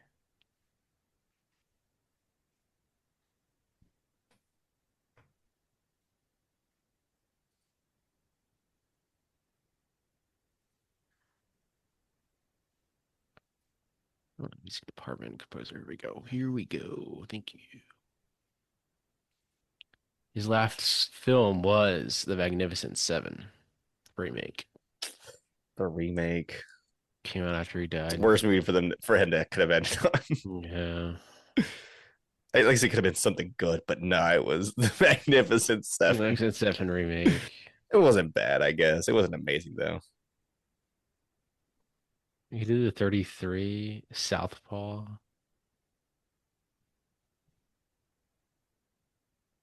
I guess he did Amazing Spider-Man there, yeah. Avatar.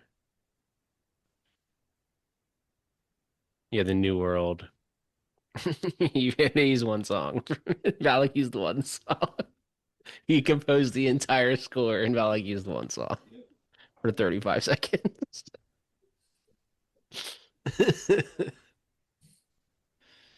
They had a little tiff. Because Malak was like, I'm just going to use Wagner the whole time. It's crazy that we're still not seeing anything about that Jesus movie he made, The Way of the Wind. I think that's what it's called, isn't it? They filmed that like Unless 5 he years changes ago. it. Yeah, he's probably got like 5 different people who've edited that movie. Yeah. All right, My bet is that it's going to be one of those things where like he finally just gets someone to edit it. And he's like, all right, this looks good. Yeah. Or we just never see the light of day. Tony, what's your answer? I would hang on the reefs in Way of Water for sure with the Metcaina clan. How many clans are there? I'm like Avatar pilled right now. I would assume probably like the 3 or 4 new because it sounds like the Wind Traders are their own clan too, and then the Ash Navi. I don't know what their name is. I do have a question for Van. How are you feeling about Varang? Dude, she looks cool as shit. Like, yeah. I mean, just from that trailer, I can just like sometimes you know how you can just tell like that a performance is about to be really, really good. Also, the actress who's playing Varang, I heard is their name recently, so I'm correcting myself as well. Yeah, that's why I said it. That's why I said it like that. I want to say it like Jimmy says it. It's so crazy because the last year I have been saying Varang because I have nothing to go off of, and then I heard him say it. I was like, oh, I've been saying it wrong for a year. But no, the actress who plays Varang, her name is Una Chaplin. She is in Game of Thrones. She plays Talisa. And if anybody who's watching wait, we are very excited now. That's his granddaughter. You employed your background. That's his granddaughter. That's Charlie Chaplin's granddaughter. Yeah, she is fantastic in Game of Thrones. But yeah, she's the one who's talk about a Nepo baby. Yeah, but I mean, I will say though that like I heard about this since Way of Water came out, and I remember thinking that like, who the fuck is this character? And then I saw that she was playing. Wait. Like, oh, she is cool. Wait, who's gonna do it? Are you gonna do it, or am I gonna do it? What? It's coming up. It's coming up. For our listeners, there's this funny inside joke where we just mumble the tune to this score. It's gotta be him. It's gotta be him. It can't be me. Yeah, it has to be you. Don't get me wrong, this is my movie, but it's also Pat's moment here.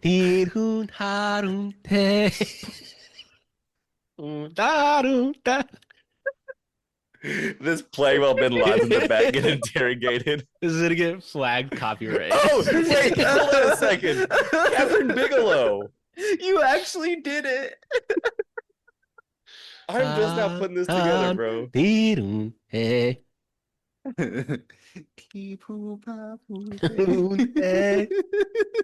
Hello, we're married. I forgot about that. So the 0 Dark 30 joke is even funnier now. Oh man, I Dude. hope everybody listening to this is having just as much fun This as is we gonna are. get is gonna get flagged for copyright on YouTube for my You'll be fine. musical my I told musical man, performance. I told Pat that Jimmy Cameron's gonna have that as his ringtone. Pat singing. Hang on, I got a call. People. No, this scene is great. When did do you think How to Train Your Dragon when the in the first one when he first rides it? I think they watched this scene before that. Oh, I mean, totally. they've probably been animated way before I that, but don't like think How to Train Your Dragon was out till I think it was 2010 2010, or right? 2011. So this had to have come out before. So this is Yeah. I before. could Like, be do you think they wrong. watched this scene for when he first Oh, rides I don't know why I Toothless? thought that you read. I thought that you said it the other way around. I thought that you were No, saying like, do you think Jimmy C watched How to Train Your Dragon and was like, we need that? But I was like, there's no, no because shot. I feel like he watched that. I mean, it's just yeah. There's no way he Yeah, watched you're How to probably Train Your right now. I Dragon. think about it. They probably did watch scenes from this, which, like, funny I mean, they've enough, been James Cameron has animated for talked a a lot while, about probably, this, but where they said that, or he said that, like, apparently they did test screenings for this movie, and the studio was trying to get him to cut stuff, and they were like, cut all the scenes out with them flying. It's just taking up too much time. And they were what? That's like, the whole point of the dude, you don't character get it. building. Like, Now he's everyone is, part of the yeah, clan. Like, what do you, yeah. dude? But they said that, like, Studios, test man. screenings, they said that test screenings, like, loved that scene, and that's why they kept Studios it are, in. dude. Again, I've Dude, told you this. I think I've said this a lot, but like those people at the head of studios don't watch shit. Like they don't know. They don't watch anything. The I studio is a documentary. I just Literally. noticed how like a lot of Sigourney's dialogue when she's talking about the Navi, especially, it's like it's so perfectly like blended with the Navi. It's like she's like bilingual, of course, but like it's Hmm. like it makes it real. Yeah. Hmm. What's interesting to me about this film and the second one, and funny enough, we were talking about this before we started recording for the third film that we were discussing. And I'm not going to say it because it's kind of maybe a spoiler for anybody who wants to watch the third movie with any fresh eyes. Mhm. But this film, there is a lot of narration from Jake, and the Like a narration Blade that we Runner kind of get. thing. Yeah, so there's a lot of narration, but it makes sense for the story because the whole thing is that he's telling these video diaries, everything. And that's why he's telling the story. That's how we as the audience perceive it as like, oh, the narration's coming from this like video logs that he's making. In the second film, he's not doing video logs, but it's like it's already like kind of ingrained into the nature of Avatar that's like there's Yeah. narration from this character. Mhm. And what's great about the narration is that it's not like overbearing. Like it is very spread out. It's not on for very long either. Mhm. And Sam has a great voice for narrating too. It's very like It Yeah. does. it's like comforting. But again, it's like I always say, if you establish it, I mean, it did it in the first film technically, but if you start the second film with the narration within the first 2 minutes, you can do the narration throughout. Yeah. You're establishing it early, and the audience will be like, okay, there's narrating in this film. Man, these guys have kids together now. That's crazy. They got Yeah. 3 kids. One They got- little they guy that got follows them babies. around, little dog. Yeah, I guess they got 4 another guy that kids. follows. They have 4 kids, yeah. They Spider. called him little dog. A little dog that follows them around named Spider. I know. I think they dropped a clip for the third movie, and I was like, oh yeah, that guy. I saw it. You know, Jack I'll be honest Champion. with you. The first time I Yeah. saw it, I was Scream like, who the 6. fuck is this kid? I really was like, who is this kid? I do not like I was like, him. oh yeah, that guy. He's Anytime grown there's on an me a little bit. inconvenience and he's in the frame, I'm like, God damn it, Spider.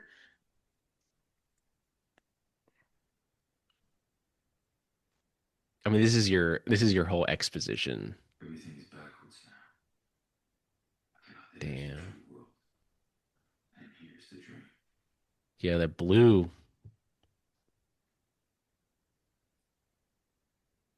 Yeah, the blue reflecting him, and he's Navi now. That soft piano score to kind of lay into like this is not where he wants to be. Mm-hmm. It's great. It's like interesting too, because like on this 4K, like these shots look very grainy, like almost like it's like his video log, like those shots there. Yeah. And I don't know if that's intentional or not, but it looks August very 13th, like, 2154. Yeah. dude, think of all the movies that have come out. 2154. Yeah, I think your collection will probably double in size. Dude, I'll still be alive. Physical media won't be a thing anymore. No, there won't be. I do think that this is one specific moment where like the background of like the shades there looks like a prison cell.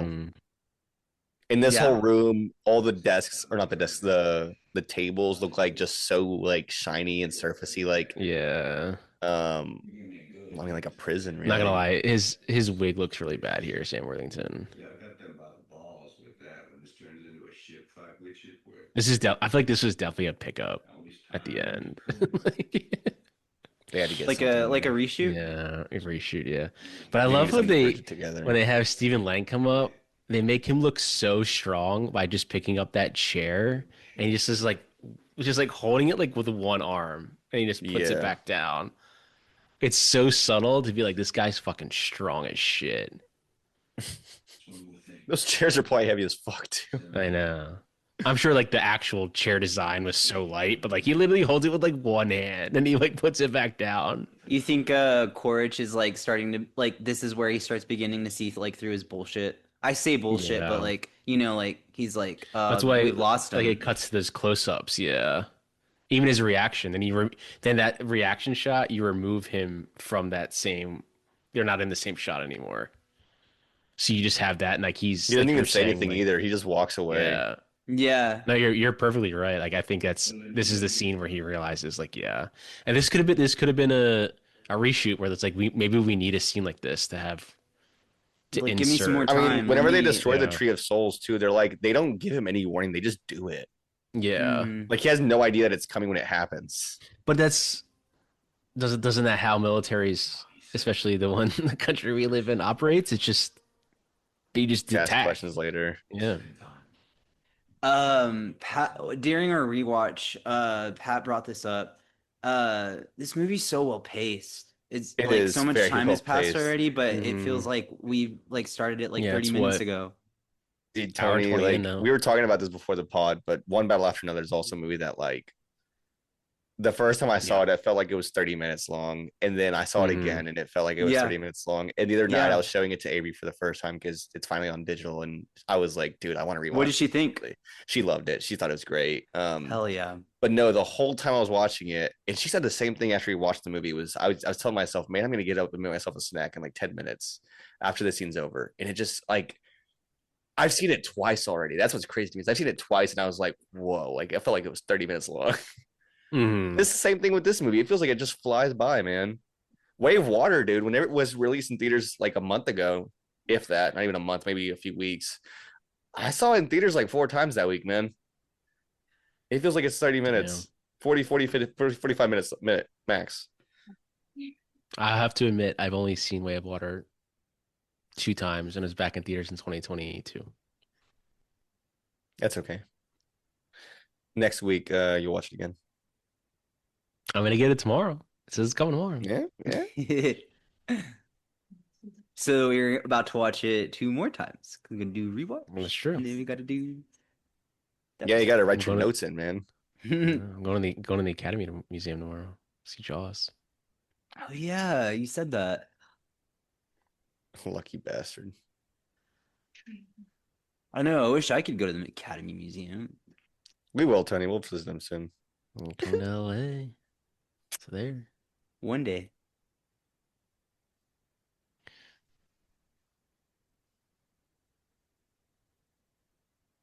The spirituality element, I I just always thought that added like an extra layer because it's like you were saying the last of the Mohicans and um there's like a lot of alluding to like you know native people being very Mm. very grounded in their spirituality and like Yeah. one with their beliefs. But Avatar just like physicalizes that into like One with like the earth, like the nature of where they live, Mhm. respecting respecting the Both life forestry and of where death. they are. Yeah.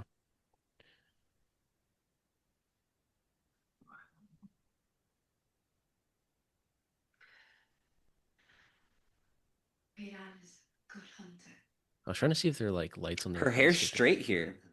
Yeah. There's a lot of detail in like just everything about her, man. Her Mm-hmm. and him, but it's like mostly her that's like they're like he wanted her to look gorgeous. Look at her.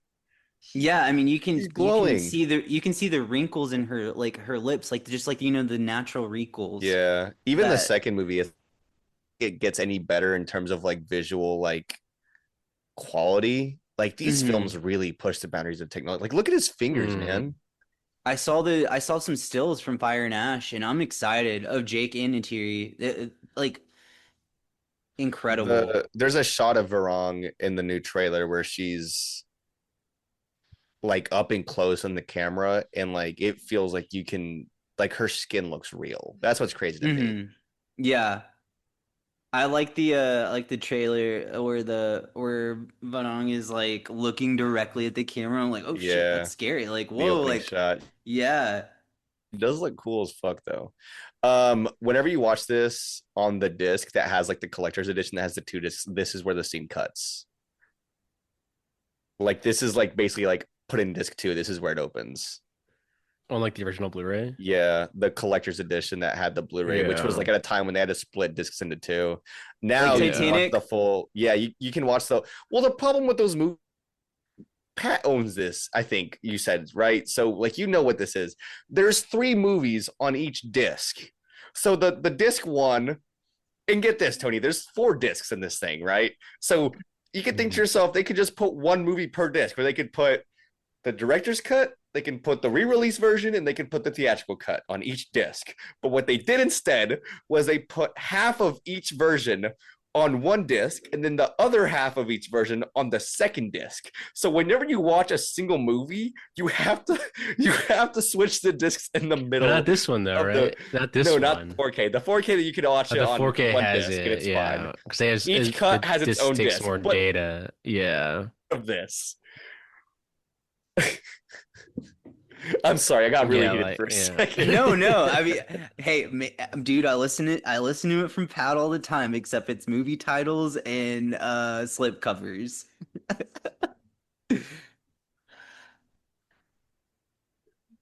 Look what they're doing here though with the light. Like you have the color's gone and it's all just a bright light. But even where he was, it was just the same bright light. Because he's about to enter. Like all that the color is only gone. the only thing I This is get where other you from like hear this is where you hear like the audience in the theater be like, "No." yeah, pretty much.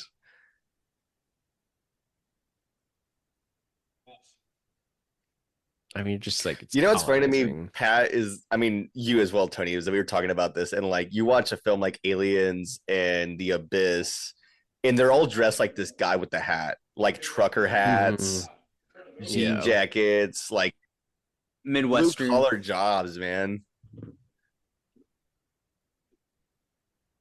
It's supposed to be that What's his hat say? blue collar American guy from Arkansas. Yeah, I don't know, Tony. I'm trying to think. It said trif something, like trifle, maybe.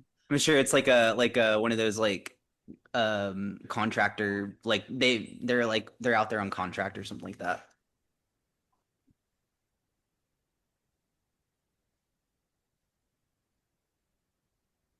Yeah, it's like then you have that the military aspect. Yeah, you're colonizing. It's Imagine James how Cameron's a lot of discombobulating this critiques. is There's seeing a lot of these critiques on the U.S. insane military. these And insane machines Let's just go. you tearing have your his new world. movie too. His new movie too. Critique the U.S. military. Well, that's Uh, what I was telling Van whenever I think you got up to go do something before we started recording, but that's what I was telling Van was that like Cameron was in an interview with like Fandango and he was saying like how the world needs to see this movie right now, oh how there's a yeah. lot of messaging, he said that we go to the movies to forget about the world, but sometimes like you just the movie that you're watching kind of depicts the world that you're in. One bite left for another. But after another, yeah. I set that up pretty good, huh? You know what's funny to me, Pat, is that do you remember whenever me and you recorded an episode? I can't remember which episode it was, but it was like in January or February. Actually, it might have been December of last year. And I was talking about how I came home from work. No, I remember that Vakash was with us. But I remember telling you guys that I met Tiana Taylor at work, that she came in and she told me the title of the movie, and I said I couldn't say what it was. Do you remember that? I think I remember this now. And it ended up being One Battle After Another. And she said it immediately. She was like, "Oh, I shouldn't have told you that." And I was like, "It's too late." Yeah. But she was incredibly nice. And I remember telling her, like, I'm not gonna tell anyone, don't worry. But like that's crazy. But it's out now. So it's out now. I can say that's a really cool story. You know what's funny though is that like I remember I talked to her and thought to myself like, oh, she's gonna be in the whole movie. And like, yeah, she's still in it quite a bit, but I was like, damn, like she's only in there for like 30-40 minutes. Yeah. She's in the first act. I think it's the perfect like way to create this aura around the character, like in the second half. Like you hear about her instead of seeing her. She is like one of the better performances in that movie. And I say that with a lot of reverence for Leo. He's awesome. He's incredible. Chase Infinity is also amazing. But like something about her presence, like throughout the rest of the movie, like she is felt even though she is not there. Mm-hmm. A friend of mine went to go see it because I'd recommended it, and he was like, I just remember seeing Regina Hall in Scary Movie and like how funny she was. Like whenever she was serious, like it really threw me off. I was like, that's called range, man. Actor. It's range. Yeah. Good actor. You ever notice that the chief is holding Beck Neytiri a second ago there? West Studi, yeah. He's like holding her back so that she doesn't get involved. Switch to the handheld. Man, he's a great actor. Those lines, he's like projecting it into the mic. I think this is when it sounds. No, there's Wayne Fleet. Never mind. He actually is with Quaritch now. I think this is when it sounds like Titanic. No, it's not this. He is when they're pulling them away. What did you say about Titanic? I think there's this sequence coming up when the score really is like Titanic. Oh yeah. Whenever Tsute was talking about demons, that kind of like unlocked something in my brain because like we see a lot of the spirituality with like Awa and like the positive, the light of their spirituality. I wonder what the darker side of it is gonna look like. And I feel like Ashnavi, Barang. Let's go! I'm so excited. Oh man, but if we see a dark side of like Awa, I'm gonna be like scared. I know a little bit more I could tell you after the episode's running, so I know I don't want to spoil any fire. You know what? I'm not even gonna say anything for you anymore. I'll just let you enjoy it because I'm just a huge nerd. I'm like anything I can learn, I will. No, I love it. I love it so much. Only what, 3 weeks away? Mm-hmm. Officially a month away as of. We're Avatar pilled now. On the commentary podcast. The official release is the 19th. There's probably gonna be, or actually, I have tickets for the 18th already, so I know that's not true. Are there any early screenings for Avatar? Like, are we gonna see any of the like film accounts? There's always early screenings for people. Yeah. Press always gets early screenings. I'm more like focused on like when the embargo lifts and we start seeing like non-spoiler reviews and like shit like that. I'm willing to bet we probably get reviews a week before he comes out. Yeah.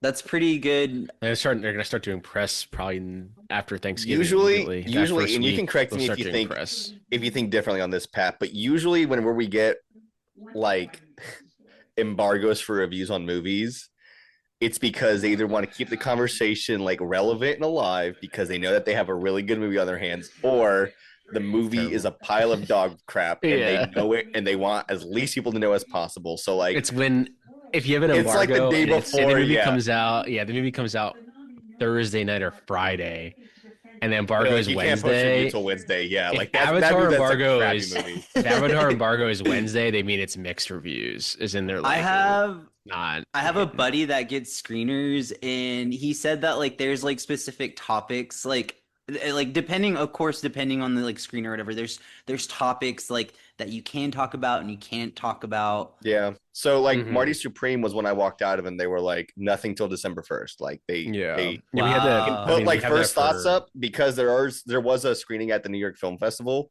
so people have seen it besides me. Like it premiered like a few weeks ago. But there are definitely reviews already up for that movie. But like anybody who's watching it post that, they're like, you can't post anything till December 1st. Yeah, I mean we have like for our shows like Alien, we had embargoes. Like people had seen it, but you gotta wait till Tuesday at noon. But they had seen it the first like 5 episodes 2 weeks before, but they can't say anything until then. You can essentially like allude to like, yeah, I've seen it. And like you can make it known that you've seen it. I logged it on Letterboxd. I put on Twitter that I was watching it. It's like people know I've seen it. I did say that I was more on the positive side. I was like, yeah, I liked it. It was a great movie, but I can't say anything beyond that. Yeah, you can basically say that, but you can't go into any like real detail about what's going on. Vane's gonna post. Stop asking me about Marty Supreme. Dude, no, honestly, like, yo, bro, did you see the blimp though? So did you really see it? I honestly like the funny thing is that I saw the blimp.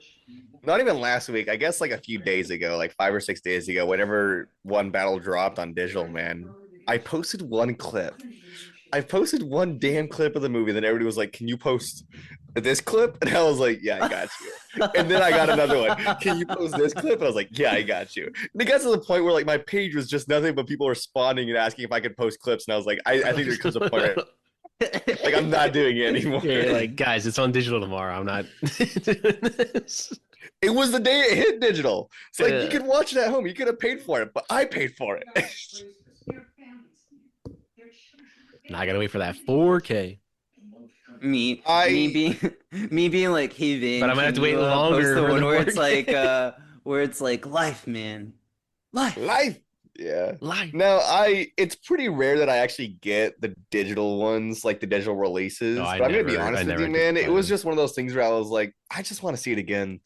I just want to see it again, and I gotta show it to my girlfriend, so that's my excuse for paying $20 for it. But also, I never buy those digital. My big thing with a lot of the digital releases is that if it's a movie I know I'm gonna get on 4K and it's gonna be a big enough movie, I'm like, I can give the 4K code away to someone. Like I'll just post it online. Yeah.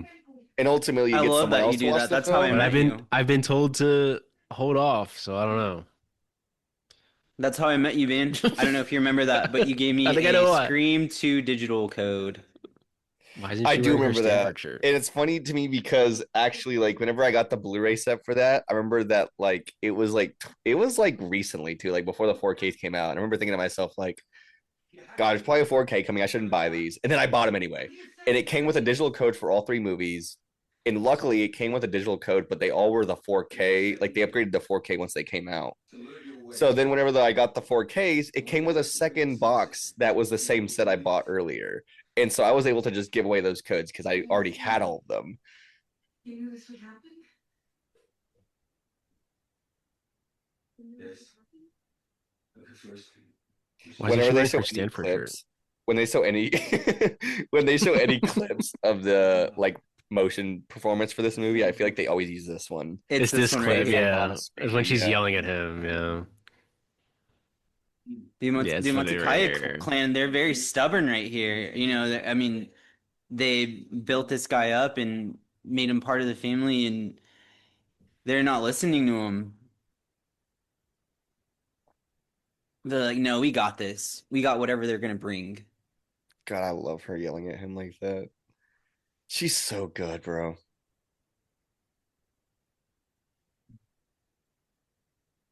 Do you think now that the Academy has added, I mean, I guess they probably wouldn't because there's not that much motion capture performances.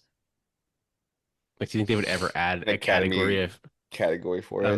I feel like the only way that they would add a performance for something like that is if enough movies did it for like the entire movie. But it's like you'd have to have that many performances a year, though. That's because like let's make one, guys. Right. But my point is with Yeah. you're on a very good topic here, though, Pat. Like I really do think that this is a really cool discussion to have. The idea of like. Because if Andy Serkis would have like 5.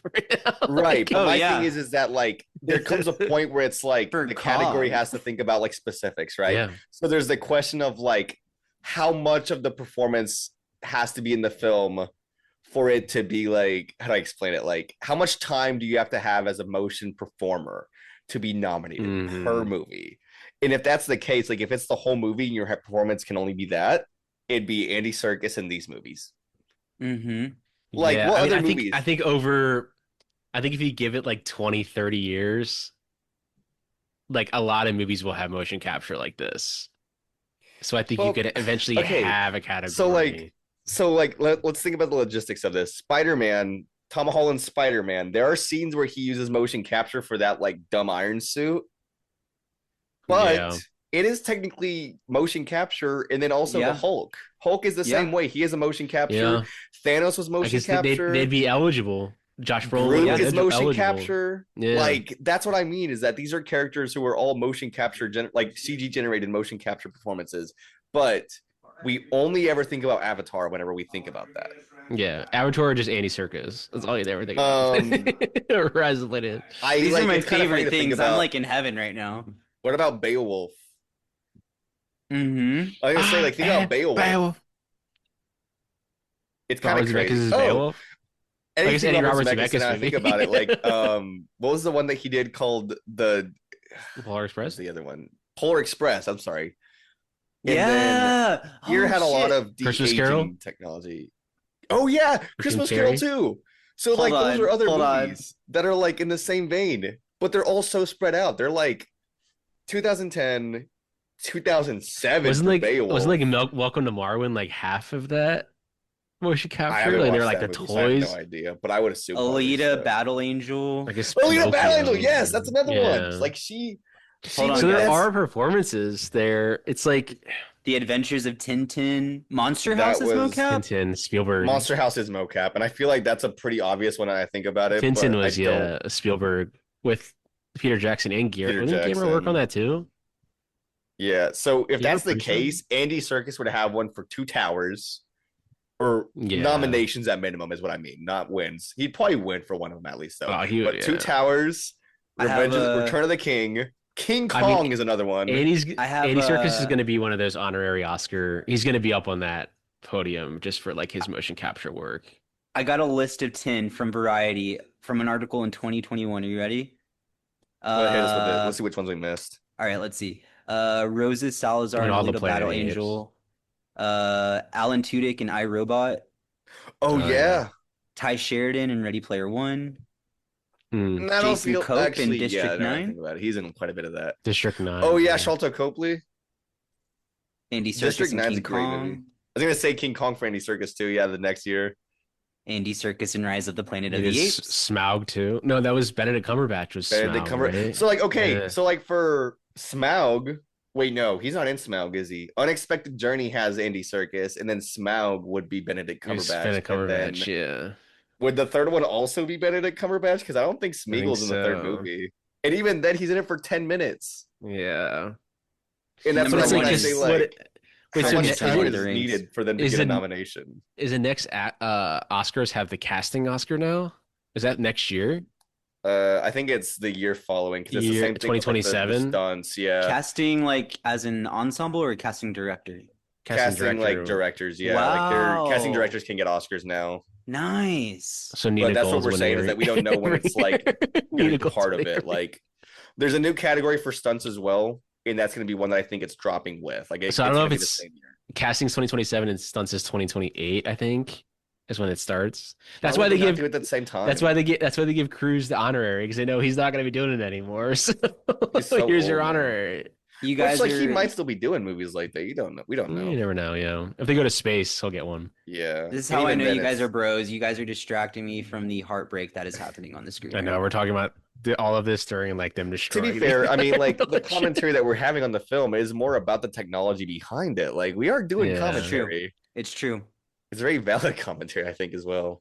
This part right here. But I think if you like with the way the technology is going now, like in 20, they could add like 20 years, they could add that motion capture category, best motion Did capture you performance. do you know that there's a category right now for musical that doesn't really get used at all? It's called there's a category for best original musical that no one really wins ever, or they do for nominations because there's not enough original musicals that release every year Is this for Golden Globes? for the Oscars. There's okay, so get this. Whenever the I don't remember which one it is, but there's two different categories that were made in like the 60s or 50s where like there was best adapted musical and best original musical. And then they made it to where it was just best adapted screenplay, I think, or something, or like best score, something along those lines. Yeah. But now I mean, there's best a picture category. used to be what? Best picture was best production was what it Yeah, used to so be like called. the best original musical category still exists, but there's not enough films every year to qualify. So I think they said that the last time something would have qualified for something like this, there was only like one or two movies that year that were actually like original musicals, and even then there was only two. So they said that they couldn't use the category that year. They're just Isn't that crazy? Yeah, they'll just never use that category ever again. Yeah, and so it's one of those things where like eventually they're probably going to take it out because there's no real original musicals. They're all adapted. 50, yeah, that 50s era, like there's so many musicals, like, and that's why it became a category. Category, yeah. That's so funny. I want to be so respectful as I like bring up this like topic, but the destruction of Home Tree and the visuals that came out from it, it's heartbreaking, man. Yeah, I would. I mean, I don't know. I just what you know what I think honestly what about it this reminds scene, me personally of is I know what you're gonna say. Yes, right. And you know what's crazy? Right? And you know what? It's this shot right here that makes me think of that because there is. And we're not even saying it. That's what's crazy. Is me and you are both on the same page. And I have like I have said it before. Mm-hmm. Was down there with Bill Paxton, and he came out and they were like, Jim, they're calling it the biggest terrorist attack in history. And he thought about all the footage that he saw on the news that day and was like, this is what it felt like. This is what it looked like. Like all the footage of just those branches falling, all that ash. There's a scene later in the film where Jake wakes up and from his Navi, his avatar body, like he wakes up in the avatar body and he's just covered in ash. Yeah. And it just looks like all the footage I've ever seen of like the attacks happening, of people walking around. Yeah, like it's so crazy that we don't even know. We didn't even say a word of what we were talking about. We both know exactly what it is. Yeah. I mean, that is good storytelling, man. Whenever you see the I don't know what you call them, like the fighter jets or whatever, like surrounding Home Tree, there's like a specific shot of the smoke billowing up from the inside of it that I'm like, oh fuck, like that's exactly what he was going for. And I mean, I can't imagine, like, you know, all the respect to the survivors, like imagine going to go see this and like kind of like feeling a chill down your neck of like, well fuck, like I've experienced something like that. Like, oh, it gives me chills.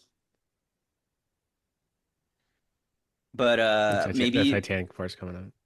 Maybe Fire and Ash is priming us for his what is it, Ghost of Hiroshima? Ghost of Hiroshima, yeah. Maybe he's priming us for that kind of visual. Coming up. There it is. Yeah, there's the score. Yeah. It's like right here when they pull him out. Yeah, it's like it sounds like Titanic.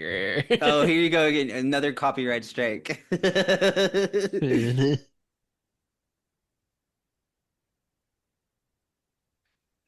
you just pull all the color out, all gray. Yeah.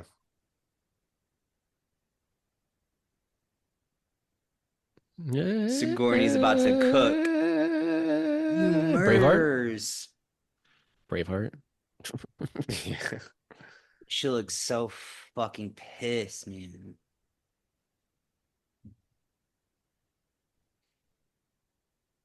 We're about to see a lot of this in this next film. Yeah. The fire looks significantly better than the new one too. Which is such a like simple thing to say, but also like I feel like the fire in the new film to me, like they're just like a lot more detail. It's like really specific. Like there's a lot of like embers flying around. This one, there's not really anything. I mean, maybe it's just because it's so far. Yeah. Yeah. Oh, it's just, I mean, it's just like, I mean, I'm sure like the water in the second film, I mean, fire dances. It Yeah, doesn't, it's not, it moves that one almost was around. like that shot of the fire in the background. They're just like, we need some fire in the back. We don't really care how it looks because it's not really the focus of it. Like it looks as good as it can. Yeah. See, I loved Trudy before, but right here, I really love Trudy.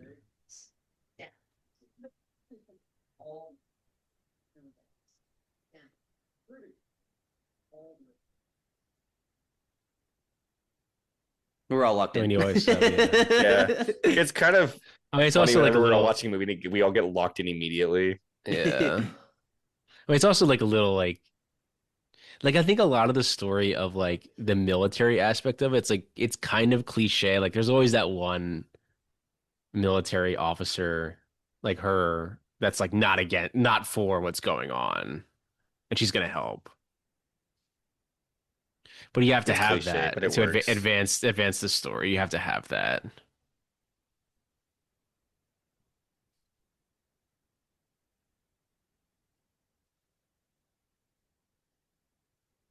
Da-dee-na.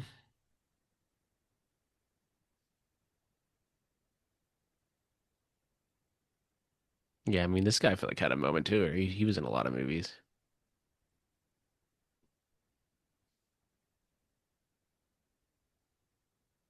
All the masks are Have digital them too. all now all the color changes to blue. Yeah. Do you know that their masks are all digital? Hmm. I wonder if Tony knows it.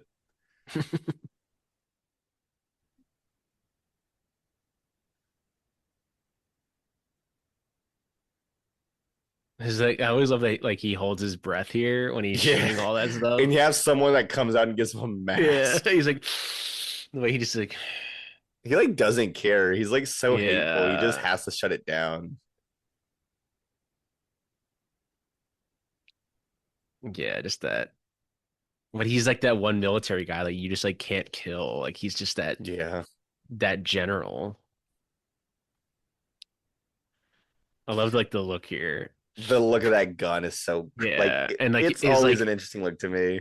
yeah, and then the one eye closed. But yeah, I always love this. He goes, he's been holding his breath the whole time. Just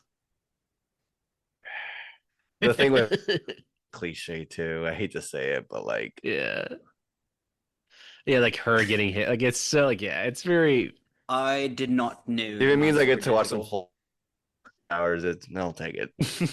mm. But yeah, Michelle What were you Rodriguez is saying, great Tony? in this. I didn't know they were digital. Oh, the Mm. masks, yeah. Yeah,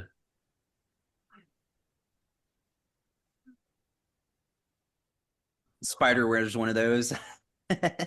yeah. Yeah. He probably won't be anymore. Possibly not.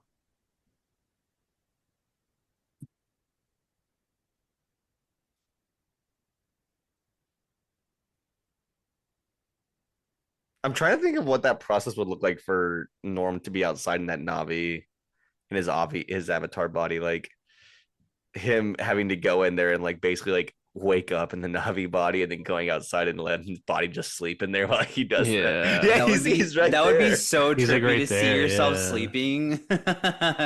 I'd be like, whoa, that's me.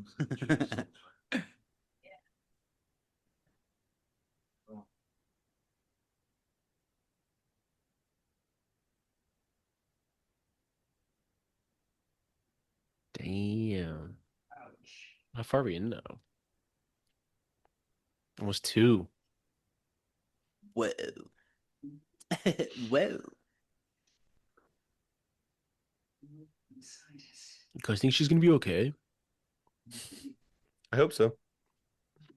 I hope she doesn't die because then that would mean she's on the second one. Or the third one? Me just looking Wait. around.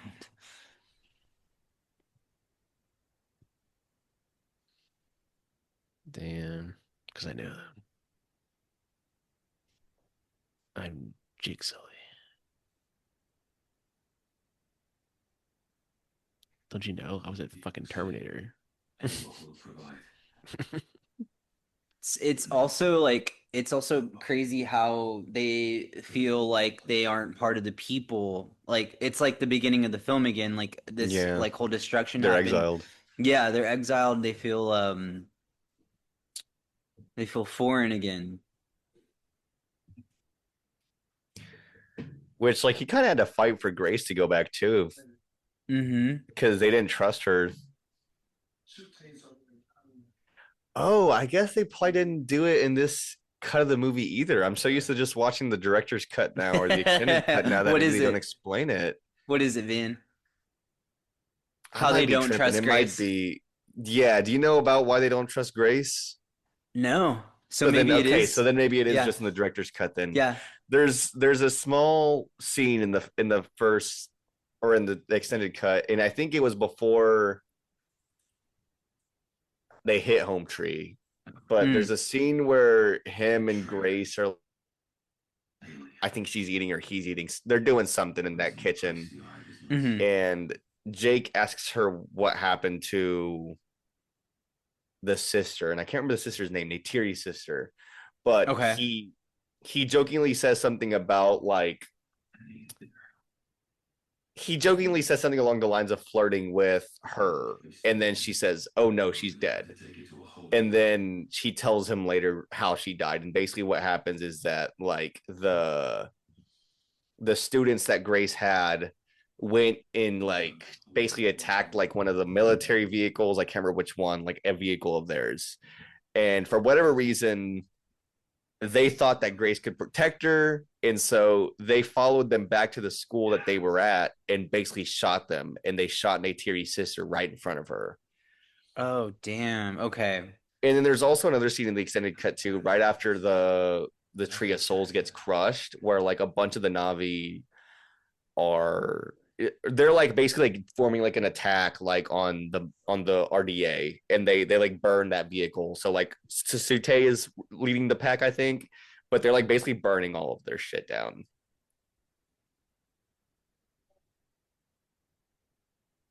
There's a lot of small stuff that's just kind of added in there and scattered, but it's I think it's better, to be honest No, with you. I like a I longer like all movie. the extra lore. I'm gonna have to catch it.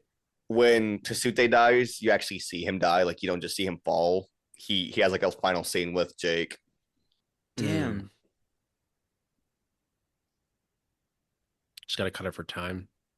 They need the Yeah, show I mean it's times. already 2 hours and 40 minutes, 30 without credits. They need the show times. I mean, this new one's what, 3:15? The new one's 3:15. I think that's with credits, just because Way of Water is 3 hours and 12 minutes with credits. Without credits, it's like 2 hours or it's actually right at 3 hours and 2 minutes. So my guess is this new one's probably gonna be like 3 and 5.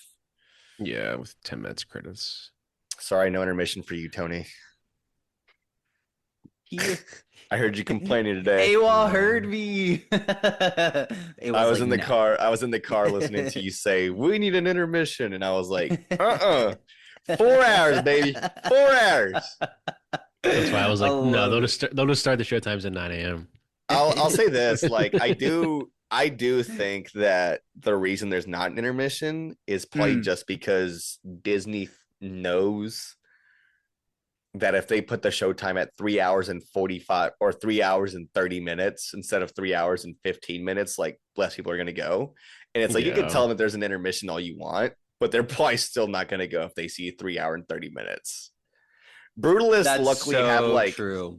Brutalists had the luck and the fortune of already being like on the side of people who were just like really want to see like a good drama, and they knew that they weren't going to make much money off of it anyway. So it was like what, 10-15 million dollar movie. This is a movie that costs hundreds of millions to make. Like they cannot lose any money on this thing. No, they'll make their money. Yeah, they will. But my point is see just the that veins in his hands. I still think I stand by what I said. Like, I don't think Disney is willing to put out a movie that's 3 hours and 30 minutes, even if it had an intermission built into it. Yeah. Endgame, I think, was right at 3 hours with credits. Or without credits, it's like 2 hours and 50, I think. Same thing with Batman, 3 hours but 250 with credits.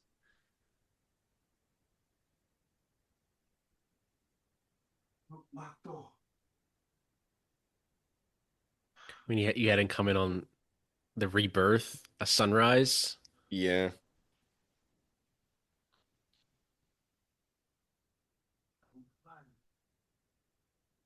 Hell yeah, bruh. Jake's speech always gets me hype. The color red too is so like prevalent in like their culture. It's like a sign of royalty. I don't know if you guys have like picked up on that. I feel like I have. But like And like their the Moat uses like a red their embellishments. Yeah, and then same thing with Tasute. He's next in line for the throne. Mm-hmm.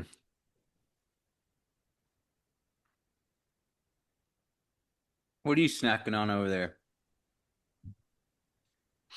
I was eating a pretzel.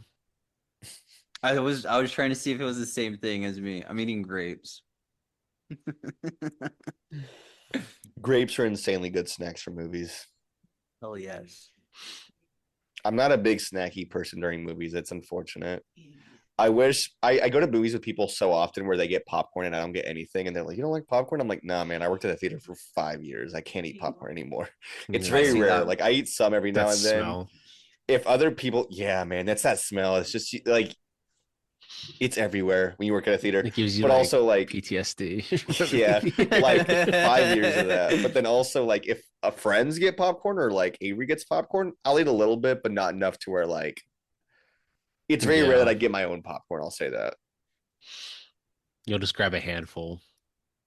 I'll grab a little bit. I'd say that like if you handed me the bucket, I'd probably eat it for a few minutes and I'd just hand it back to you. Like I don't think I'd eat more than a few minutes. And I've got to like really be in the mood to like eat popcorn too. Like it's very rare. I'm a big kettle corn guy. I could like smash a whole bucket. I do like kettle corn. It's like, Mm-hmm. ooh, and I'll tell you this, dude. There's a theater here white cheddar in popcorn? Atlanta. That theater I go to with all the like film screenings, they have a really good seasoning that they have for popcorn there. That's like, there's one that's like a spicy buffalo sauce, and then there's another one that's like a cinnamon taste to it. And dude, I get popcorn at that theater every time. It is very good popcorn. It's like that seasoning, dude. Like that's the smart food, like white cheddar, dude. I could eat an entire fucking bag of that shit in one sitting. Wait, like absolute Grace is shit. with Awa. Yeah, and there's a shot in the new trailer that they posted like yesterday, the day before, where I think it's Kiri and she's standing in front of like a bright blue light, and I think about that shot now that she's like just transporting. Yes, but yeah, she was with Awa for a minute. Oh, and dude, oh my God, there's a scene in the second movie where Kiri is talking to Grace. And it just crushes me every time, man. She's acting by herself in that scene. That's so crazy. What I was gonna, I wanted to say this before the episode was over, before the film's over. Are we getting one more trailer for Fire and Ash? So there was technically a trailer on Monday night, and it's like a short trailer. It's like a minute long. It's like a final like teaser. So I see usually like the final trailers are like a minute. Like I'll always just say final trailer. It's just like they released it. It's 10. A minute long, and it doesn't really feel like a trailer. It feels like really straight. It was a TV spot that they played during football or something like that. But yes, like there is a longer version that's a Japanese or a Chinese one, and I sent it to you guys, didn't I? Yeah. The trailer, yeah. So it's longer. There is a version of that trailer that is longer. It's just not going to be here in the US. But yeah, I mean, it's a fantastic trailer. I'm very excited for it. I mean, I think at this point, like they don't. It's like Avatar, they don't have to market it anymore. 1 and 2, highest grossing films of all time. Like either people are going to see it or not. Like I don't know how much more you can market Avatar. Like, but like you're right though. It's way more of an international market than it is US market. It is. I mean, we could be wrong. Maybe the Fire and Ash is the second highest grossing film of all time. if it is as good as they are like really making it out to be, even better than Way of Water, like yeah, there's a very good chance, I think.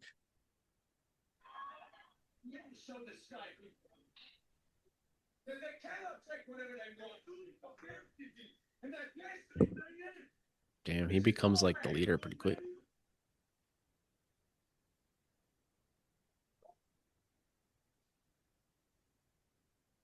I mean, I guess you could say the critique, like a big critique of this movie is like how like he kind of comes in and just immediately like runs the tribe like so Yeah. fast. It's Dancing like I with don't like, wolves. Dances with wolves, yeah. yeah. Such a It's like cliche, it's like a story white thing. savior cliche kind of thing, which is like it's a fair critique. Like, And you know what's Turned off my interesting is lights. I'm with AWA now. there's a shot in this scene where they're like gathering all the tribes together where it's like you're watching it and you're like, I don't think they knew they were gonna do a second or a third movie. Because it's cool stuff, but yeah, there's clearly like other tribes that like there's one tribe where I'm like, okay, that's the Ash clan. But it's like he couldn't do anything with that then. It was the first movie. They didn't think they were gonna make a second one. Yeah, that makes sense. like this movie could have Look at completely that. Ooh, look at bombed. those. Like, Look at that sky, man. But like you'll see what I'm talking about here. Like, look at this. This is the Ash clan, bro. yeah, They have their own little home tree. Yeah. yeah, you're right. I guess That's hold on. This isn't crazy. really like this isn't really the Ash clan. This is just like more Matakaya. I mean, I don't know. It could be like you're saying though. Like he didn't. So like, okay, these people they have red on them. Do you see this? Mhm. Yeah. Like they gotta be the Ash clan, but none of them have fire. Maybe But yeah, like, what I think you're happened right. to It's like the, this. Yeah, like you're right. It's like this hasn't. They didn't know Like, they were what to yeah, do they with didn't them. They were just like, know. let's just add more Yeah. clans. They didn't know. Tony, what were you gonna say, sir? No, you're good. Maybe, just maybe, what happened to the Ash clan hasn't happened yet. And That's true. You could be right. What do you mean? What happened to the Ash clan? I don't know. I mean, In okay. in the interview that I'm referring You're to, talking about anybody can where James Cameron is saying that, like, anybody okay. anybody can look it up. But So yeah, I'll let you go ahead and say it. no, you say it. This is I've heard to different lengths that and I mean, I guess she says in the trailer too that like, you know, she called for help from AWA and that they didn't get it. And so what I've heard from the story and why the Ash people are the way that they are is because they basically live in the shadows of these like really dangerous like fire, like volcanoes almost, like I guess you could say. And so they don't rock with AWOL like at all. They hate AWOL. The whole thing is that they literally like live in the shadows of like something really dangerous with fire. So like they have a very deep like contempt for AWOL. Like they do not like her. So like in the trailer, she does say like you're like, you know, AWOL didn't come, but also your goddess, she does nothing for us here. Like atheist has Z. no dominion here. Like Yeah. already an iconic line for the fucking trailer. Like, come on, Pat, this is gonna be a great episode for anybody that is like wanting to dive deep into Avatar. Like, I'm gonna be really excited to go back and listen to this. It's been a fun night. I just Dude, love Avatar so much. even next year, we're gonna have to add two. We have to add Nolan back again, director series, and Iron Ash. Yeah. Yeah, damn son. If we do Michael Mann, we'll have Heat 2 coming up too. Oh yeah, We'll do our episode. we'll always be in the adding. theater. Yeah, we're just in the theater, in the back. We have a table in the back. Going back to the Sinners podcast, I wonder if anybody actually took us up on our challenge. Take it to the theater. Hey, you never know. Never know. Award season is If you're a listener and you did watch Sinners in theaters with the commentary episode, Did he say that let us there know. are 15 clans out there? 15 clans that they put together. But also, So like, there's think about how 15 far. different You can make 15 Right, but avatars. but they're 15 different clans. He didn't say that they were 15 different types of avatars. Yeah, that's true. Like, okay, my thing with I feel this like he's is going like he's literally going like earth, wind, fire, and water, like literally. Like, so my thing with this is that like I think that he probably just got a lot of people who were like neighboring clans, like neighboring towns and stuff like that, where they didn't have to fly very far. Because if you think about like where they're going in way of water, like they're flying for like days. Like it takes them a minute to get there. Like they didn't take days to get to all these clans. They took maybe a day to gather everyone nearby together, clans. Yeah, I guess that makes sense. Yeah, but it could be a thing like you said. It's like they didn't know that this movie is going to be the And highest yeah, grossing that film of all too. time. Like I think that there's a good level of like, okay, we're just gonna have to kind of pretend like this is all a bigger world than it actually is, because like, yeah, we didn't know we were gonna make a second or a third or a fourth movie. We didn't know there was gonna be water Navi. We didn't realize there was gonna be ash Navi.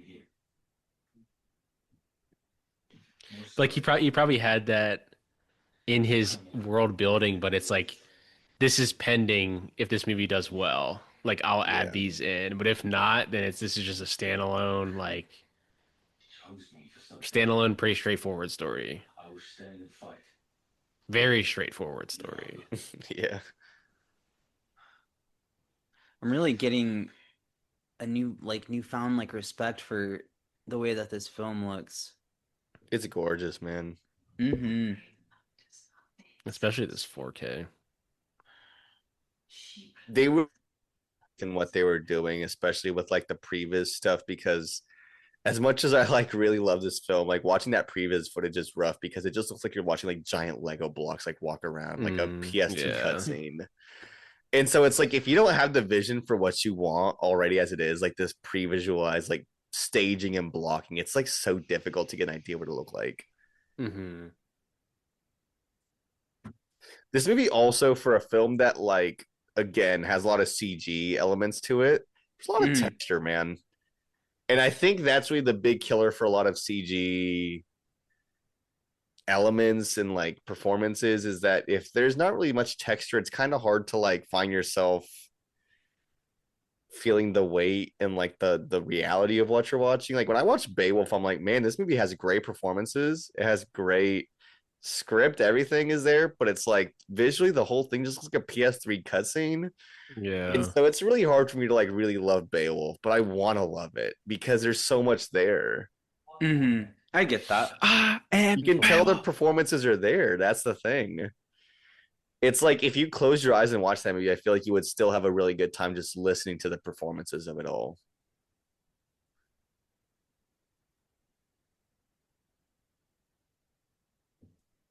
The natives defend our land. Do you listen to the score, the like that little war trumpets in the score as well, like the soundtrack? It's not like a sound effect. That shot of her flying her banshees and like a bunch of stuff. Like people always post that one. That's like one of the bigger promotional images. I remember it was one of the posters. It's on it's the 4K. It's on the back of the Blu-ray. It's on the back of the 4K on Letterboxd. The 4K, it's one of the 4K menu. It's that shot too of the close up of her looking. There was a poster that they re-released for the like whenever they remastered it and put it in IMAX. That was like the image that they used for like everything. Yeah.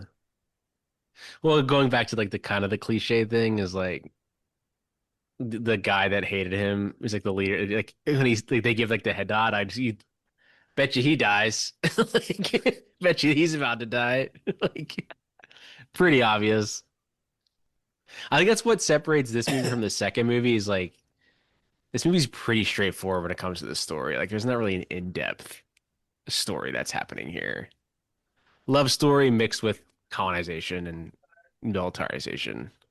If I was watching this with my mom, I feel like it depends on like the amount of movies you've seen. But it like say for example, if I was watching this with my mom, she would already have had like hundreds of questions, and I love watching films with people like that because of course, you love explaining stuff you care about to them, but all of them would be tied to the story. She'd be like, Why are they fighting? Like they're literally gonna die. I watched this when I was like 11 with my mom in theaters. And funny enough, like I wanted to see this so badly. And she was like, this looks awful. Like I do not want to see this at all. And he walked out and she cried during the home tree scene. I was pretty like, I mean, I was 11, so I didn't cry, but I remember like I was really like, damn, that was a good movie. But I watched it now as an adult, and I remember watching the in IMAX, and I cry for the home tree scene. It's a great movie. Mm-hmm. The second film, I remember whenever the film started, like it was opening credits, man. Like I was like I had tears in my eyes just because I couldn't believe it. I was like, this is insane that this is real, that this is happening. It's 12 years later. Yeah. Yeah. Shout out to the Titanic episode. Very important moment of my year. Crying with Vin. Well, yeah. Well, Pat. We both of us. That episode, you go back and listen to it, you can hear us crying at the end. No, literally. You can hear us just like. And then Pat's like, just watching the bros cry. Dude, there's something about like watching a movie and like Titanic gets me, but it's also such a great movie. But when you watch a movie and it just moves you from how impressed you are. You're just like, wow, this is what the cinema was made for, man. Yes. Like that's a really special thing to have. Yes. It was a really great moment. One of our friends reached out and was like, I really like that episode. And I was like, me too. It was fucking crazy actually living it. Having a moment like that with someone. I mean, it was one of the best moments of the year for me. I mean, I go to the movies alone. So this is a good way for me to get that feeling of going to the movies with friends. I feel like that's why I like the commentary podcast so much, is because there may be like another me out there that's like listening to stuff like this. That's like, oh, I'm watching movies with friends. This is great. Yeah, it's fun. Damn, you were 11 when this came out? I was 11. How old I was 1998, 2009. We? It came out December of 2009. I remember specifically. Were we 15, 16? 15. So if I was 15, that means you're 17. I was 17, almost turning 18. Now that means this came out when I was a senior in high school. No, that means I was 14, about to turn 15, if that's what age you were. Ta ta Damn. I think the reason that they chose to make, I'm sure it also probably has something to do with the royalty thing, like making it feel like the characters who are like of royal status have like the color red, but also like Jake having the Navi, or not the Navi, but like Taruk Makto, his like Ikran be red is probably to like help keep track of him in the battle. Yeah. I think it's like that's probably part of it, but it's also probably like a oh well, we got to make his character red because now he's like part of like the clan royalty or something. Mm-hmm. Dude, something about the like seeing the Navi die, of course, is heartbreaking. Seeing the fucking banshees in the wildlife, like that shot of one of the like horse-like creatures like running and they're like on fire. Yeah. Oh, God, like come on. Yeah. And that's another thing that, funny enough, like I don't attribute to kind of like what we were talking about earlier with the attacks, but you do see images of like people on fire, like running all the time in like old history of like, oh, this happened during the war. Like this person ran out, they were on fire. Yeah. And it's just like I don't know if they had the chance to do it with a Navi person. I'm sure that they probably did, but they were like, it's almost more impactful to see an animal on fire. Yeah. I mean, you hear about it all the time, like those photographs of, the post-bombing. Yeah. Oklahoma City, man. Yeah. I mean, how there's like there's obviously press or like photographer there, like someone's boss is like saying, go right down to where the action is and shoot exactly what's happening. This is an important moment in history. And like see children, women, it's people. Unfortunate. Yeah. But yeah, you do see it. I mean, all of this stuff is stuff that's like ultimately like film is just a reflection of real life. And I think that's the reason why things are so impactful, and the reason why you're able to like resonate with these characters is that even though this is like alien and this is, Navis aren't real and they're on a whole different planet, the message is still very universal. Like you have people who are trying to take someone's land. You have people who are trying to use for this, and it's unfortunate, but like ultimately speaking, like this is a much larger story that we can all relate to, or at least acknowledge, or even recognize. I mean, this is the United States. Mm-hmm. Shout out to our friend Vikash. He would he would probably, if we were running this film together for his pod, he would probably ask me what is it, the action of the juice, something like that. The Action. juice. What's the juice? Action is the Yes. juice, yeah. Action For is the me juice, yeah. personally, it's right here because I mean, even as we're talking about it, like I'm getting emotional thinking about how much loss they are experiencing right now. Here's the And then perfect storm, the Danny. Yeah.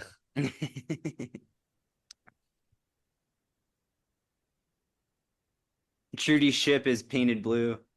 Yeah. And the whole thing is Mhm. that she's like, she had a call sign too. I forget what it was, but it's like, it's kind of like also like meant to like be a like a Navi thing. Yeah, this is the part where I'm always like, oh yeah, she dies. And it Yeah, sucks. does. Like Oh she would no, have been Yeah. so fucking awesome in you know this shot right which here. is crazy. Yeah, the shot of the horse. The thing with like Heartbreaking. Sigourney Weaver coming back is that she came back as a different character, but it's almost like her character makes more sense because of the whole thing is that there's like an AWOC connection to her, and it makes you The wonder horse almost because this resembles doesn't what, really. like the horse is almost like a biblical reference. I'm Yeah. about to blow Pat's mind because he feels like this actress is about to, you know, pop off. You know who'd be great in 4 and 5? Ariana Greenblatt. Oh yeah, she is in 4 and 5. Yeah. You're right.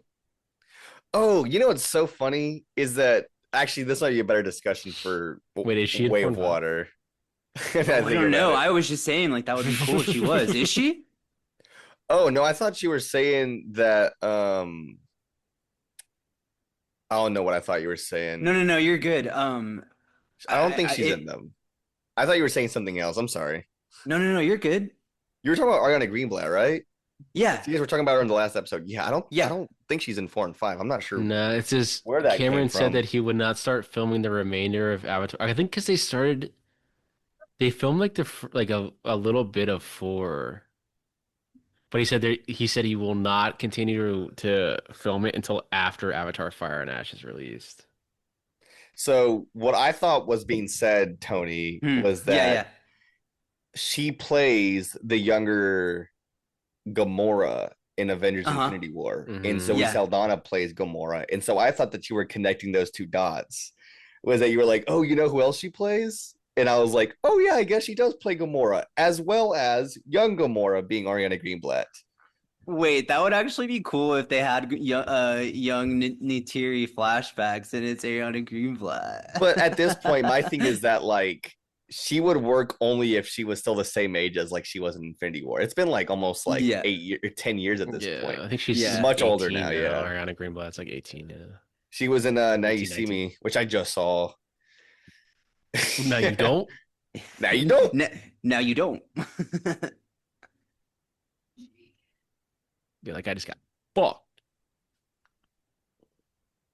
Hey, Wise, heard you. Yeah, I think she'll have She's gonna have she'll a have a good big career. career. She's in Barbie. Here She we is in go. Barbie. Emerald Fennell is in Barbie too. Mm-hmm. Oh, he's a midge, right? Midge, yeah. Bro be listening. Bro listens. He was listening. We gave him the news. That motherfucker just going crazy with the Thanatars. These little kittens. Just going to town. But it's like like but it's like in this moment you're gonna have things that you would hunt in the wild, like right here, will also be on your side yeah. to save Yeah, because where they're on they their live. turf. An Yeah. unlikely ally. Yeah. See, Yeah, and look then at this is Norm, whenever bro. the Wayland Utani ships come in and they unleash the This is xenomorphs. when the predator shows up. This is when the predator shows up. He just like flies out of nowhere. Yeah.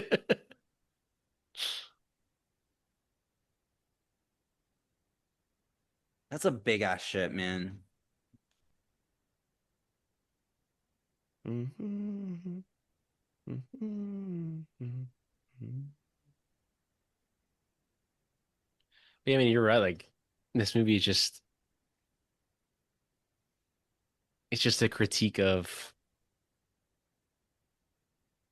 us. It's a critique of It very humans. much is. Feel like it's a nice meditation on what greed looks like from the other side. Yeah. Oh, I always love that guy getting killed by those Yeah, I just two. get The smashed crushed. by Yeah. this. Yeah, I always think it's the funniest thing in the world. Oh, like me being Titanic, watching that guy fall into like where this Oh, ship yeah. splits. I'm like, Yeah, no, yeah. fuck that looks so awful. Or like the guy that goes to like fix the breaker in Like, the it's power electrocuted. room. Yeah. Yeah.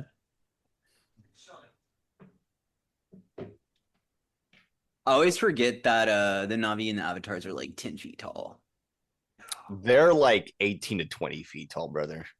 What? They are See, this twice is our good. size. There's Yeah. holy shit. If I That's remember like correctly, another. I think that's on like the higher end. Like a Hold Navi is on. like closer to like 16 feet. How tall is an ATV? Oh, I'm sorry. I was tripping real hard. 9 to 10 feet. 9 to 10 feet. There was one shot. Remember, I feel like I did the math and I was like, that guy's got to be like 6 feet tall. And I All was like, right. this person looks like they're like 3 times their size. Neytiri is 8 feet 7 inches tall. Jake Sully is 8 feet 11 inches tall. And who's Tonowari? Tonowari is the Mekaina. He's the Oh, tribe leader. he's 9'7". Whoa. So yeah, I think it's Damn. just that they look Bro's in the taller NBA. compared to the humans. Because like there's a shot in here where Quaritch holds up Jake and he looks massive, dude. Like I'm telling you, whenever he holds him up by his kuru, like pay attention to how much bigger he looks. Because he looks like he's like 15 feet tall. Hmm. The contrast to earlier when he was trying to Oh yeah. He's trying to jump catch down. himself. Yeah. You know what made me really, really, really happy? This was earlier in the year whenever the trailer first came out and was helping Van get his campaign to go to the premiere for Avatar with his trailer a day thing. But a lot of film accounts were popping up that were like super super Avatar pilled, and for some reason that made me just really happy that even after like these films have been out since 2009, that people have dedicated film accounts to scenes and characters and details and trivia about Yeah, Avatar. Like people that I makes me think so happy. there's I feel like there's a real how do I say it? Like Like a people hive. say that there's like no what I mean is just that like people there's always that argument of like people will say like who remembers a single character's name from Avatar or like people saying that Mhm. Avatar is not culturally relevant. It's just like I mean just because people don't talk about it doesn't mean it's not culturally relevant. Like you have movies that came out a year or two ago that aren't culturally relevant because no one saw them or movies from like 20 years ago, but it's like just because something is like not being talked about doesn't make it like not a good movie. People talk about Avengers Endgame every day. People like, and it's just like that's not like a masterpiece of a film. It's a lot of fun, but then you also have movies like Schindler's List and Gone with the Wind, and it's like we're gonna say that there's not cultural relevance because kids haven't seen it. Get out of here, Yeah. man. Pat always tells me about these types of people, and I'm happy to report that I have never met these People who individuals say who that Avatar isn't culturally relevant. yeah. Yeah, I mean, Or say for I come example, across the it guys online a lot. that say stuff about or like we were talking about this earlier about Boyhood. Like I Oh don't yeah, it's so crazy because I was I listening to was the right. episode. I was like, I And you know remember what? this. Pat is absolutely right because I've heard people dog on that movie when they're like, "Oh, it's such a gimmick of a movie. It was shot like in 12 years." Like I've heard people online saying that the film itself is such a gimmick and that it didn't deserve any sort of like awards. And like Yeah, you can kind of admit that the film is a bit of a gimmick, but it's a gimmick that works. It's a great movie. Yeah. And Fucking ultimately, worked like, on me. Reminded me of yeah, my entire childhood. yeah, it's a great movie. But yeah, my point with everything is just that, like, just because you don't hear it a whole lot doesn't mean that it's not out there. Like, if you're on the internet long enough, like me and Pat, you'll see some crazy takes, man. The Boyhood one is one that I've heard continuously for years. It was like when like 1917 came out and it was like, oh, the gimmick's just it's one take, it's a gimmick. And it's like, I mean, but it works though. Like you can complain about it all you want, but it I think the thing works. with the gimmick that gets talked about the most is that the gimmick is always like, for example, in 1917, the gimmick is it's in one take. And there's people who are like But it's convinced it's not one take and it's technically. not. It's Yeah. like, Yeah. technically speaking, there's like 12 or I mean, 17 there's a cuts. hard cut in that. Like it Yeah. just goes to They fly. use a Like, lot of masking and digital VFX to like blend yeah. shots together. So they did say that like the film is meant to be experienced like it's one take, but it's really not. And Yeah. funny enough, when I went to go see 1917, me and my friends like try to like we like challenged ourselves. We were like, let's try to see how many cuts we can all find. And I think all of us were talking about it on the way home. And I was like, I'm at like 12. And they're like, I had like 3 or 4. And I'm like, dude, no, there's a lot of cuts that I feel like they hidden there. Yeah. I mean, the scene, the night window scene is yeah, like I watched that and I'm like, dude, I mean, this looks so much fucking better than half the movies released right now. Like you're going through that window and using a flare as your main source of light. Like Jesus Christ, man. You can complain about the gimmick all you want, but what they're nailing is technically perfect. Like Yeah. Like, yeah, even if there is a gimmick, like, who's to say that that doesn't make a film good? Like, yeah, 3D is a yeah, gimmick. This film was That's in 3D. exactly You what I can was it's still saying. just watch it. You yeah, can still it's a watch it in way of 2D and people it's to still a great complain. movie. It's just All it like is just the 3D enhances the experience. Dude, you got to know that shit it's hurt. it's it's a way for them to Yeah. This is what they I'm talking can't about, though. Look at this. Look how yeah. tall he is, man. Look It's at how it's a way much for bigger them to he be looks. like they can't critique anything else, so they critique like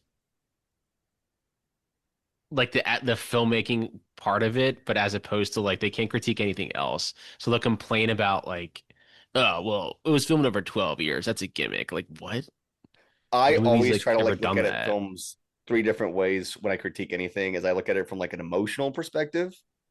I look at it from a filmmaking perspective as well as a technical perspective. Like, yeah, if a film is done technically well, it's not going to make me enjoy it more. But if it's done technically well, and there's also a lot of emotional, like all three have to work in tandem together for it to work. Mm.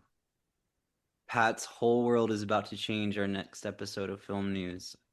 I'm going to talk about a film that I don't like. First time I've ever done that with him. Oh yeah. Yep. Yeah, boy. If we don't like, Yeah, I remember you used to well, tell me like you need to review films that like are just like mid or so-so for you. That way you have like a good like but did I yeah, put it down in the news? maybe. I think I know what you're talking about. No, you don't. Just start with a T. No. Nah, bruh. Well, I don't know. Well, then I don't know. Well, then you tell me. I'll start Okay, with a K. look I'll at start how with a K. big she is when she holds him up. Yeah, Neytiri looks Look how like fucking big she is. You gonna tell me it's not 16 feet tall? I'm Bro, sorry. she's in the WNBA. that's his woman. She's like my Jake. My Jake, yeah. It's like a term of endearment for them.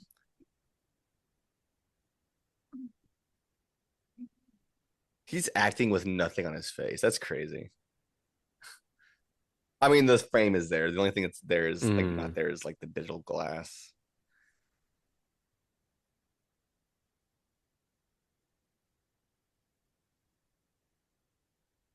Yeah, dude, she's fucking massive. It says online it's 9 to 10 feet. That is such horseshit. She looks like she's like 15 feet easy. Yeah, I don't know if I I mean, believe that. I need to see something from film, dude, those from like the 7 foot like NBA players, man, they're pretty fucking big.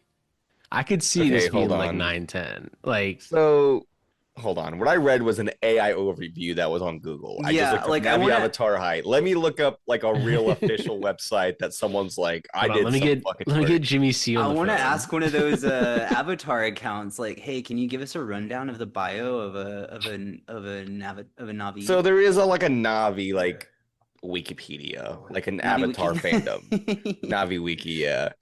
And it does still say average adult is 8 to 10 feet. The max is 12 feet. Damn. 12 feet's pretty fucking big, man. 10 feet is That's also still pretty big. I think you're still I think you feel like it's not like the big. max 10 feet is person pretty 12 big. feet. Yeah, 10 but she feet- looks like she's like 15 feet, bro. Look at her. She's Yeah, massive. look at them now. Look how tall they are next to him as they walk. You're gonna tell me I'm wrong? Is he on a horse though? He was on a horse. Her there. sister was a witch, man. Let him have his fucking moment, dude. Look at which of these, bro.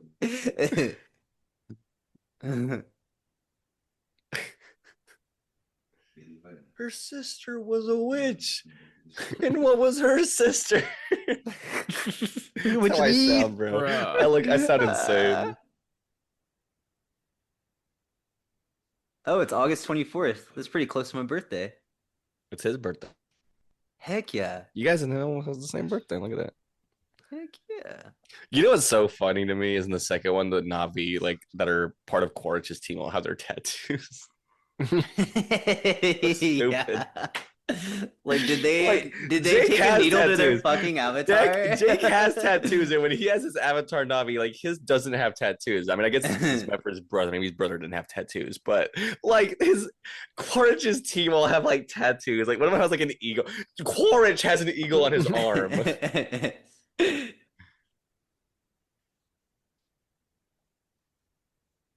Man, did you think he knew right here? He was like, we got to set it up. Nah, he was just waiting for that box office number to come in. I will say that, like, the way that this film ends with him, like, opening his eyes and Way of Water ending the same way, I was like, this is pretty cool. Papyrus. Papyrus. You know what I saw recently that had the papyrus font? That, like, I saw it and I was like, no fucking way. I was watching Prince of Persia, The Sands of Time. Is it in the title sequence? Papyrus? No, it's like there's scenes in that movie where they speak in a different language and all of it is translated with the papyrus font. Oh man. Oh, that has damn. been James Cameron's Avatar talking about papyrus. Avatar. Damn. We are a month away from Ending Fire and track. Ash. By Leona Lewis. One Jimmy C left. We'll see you then.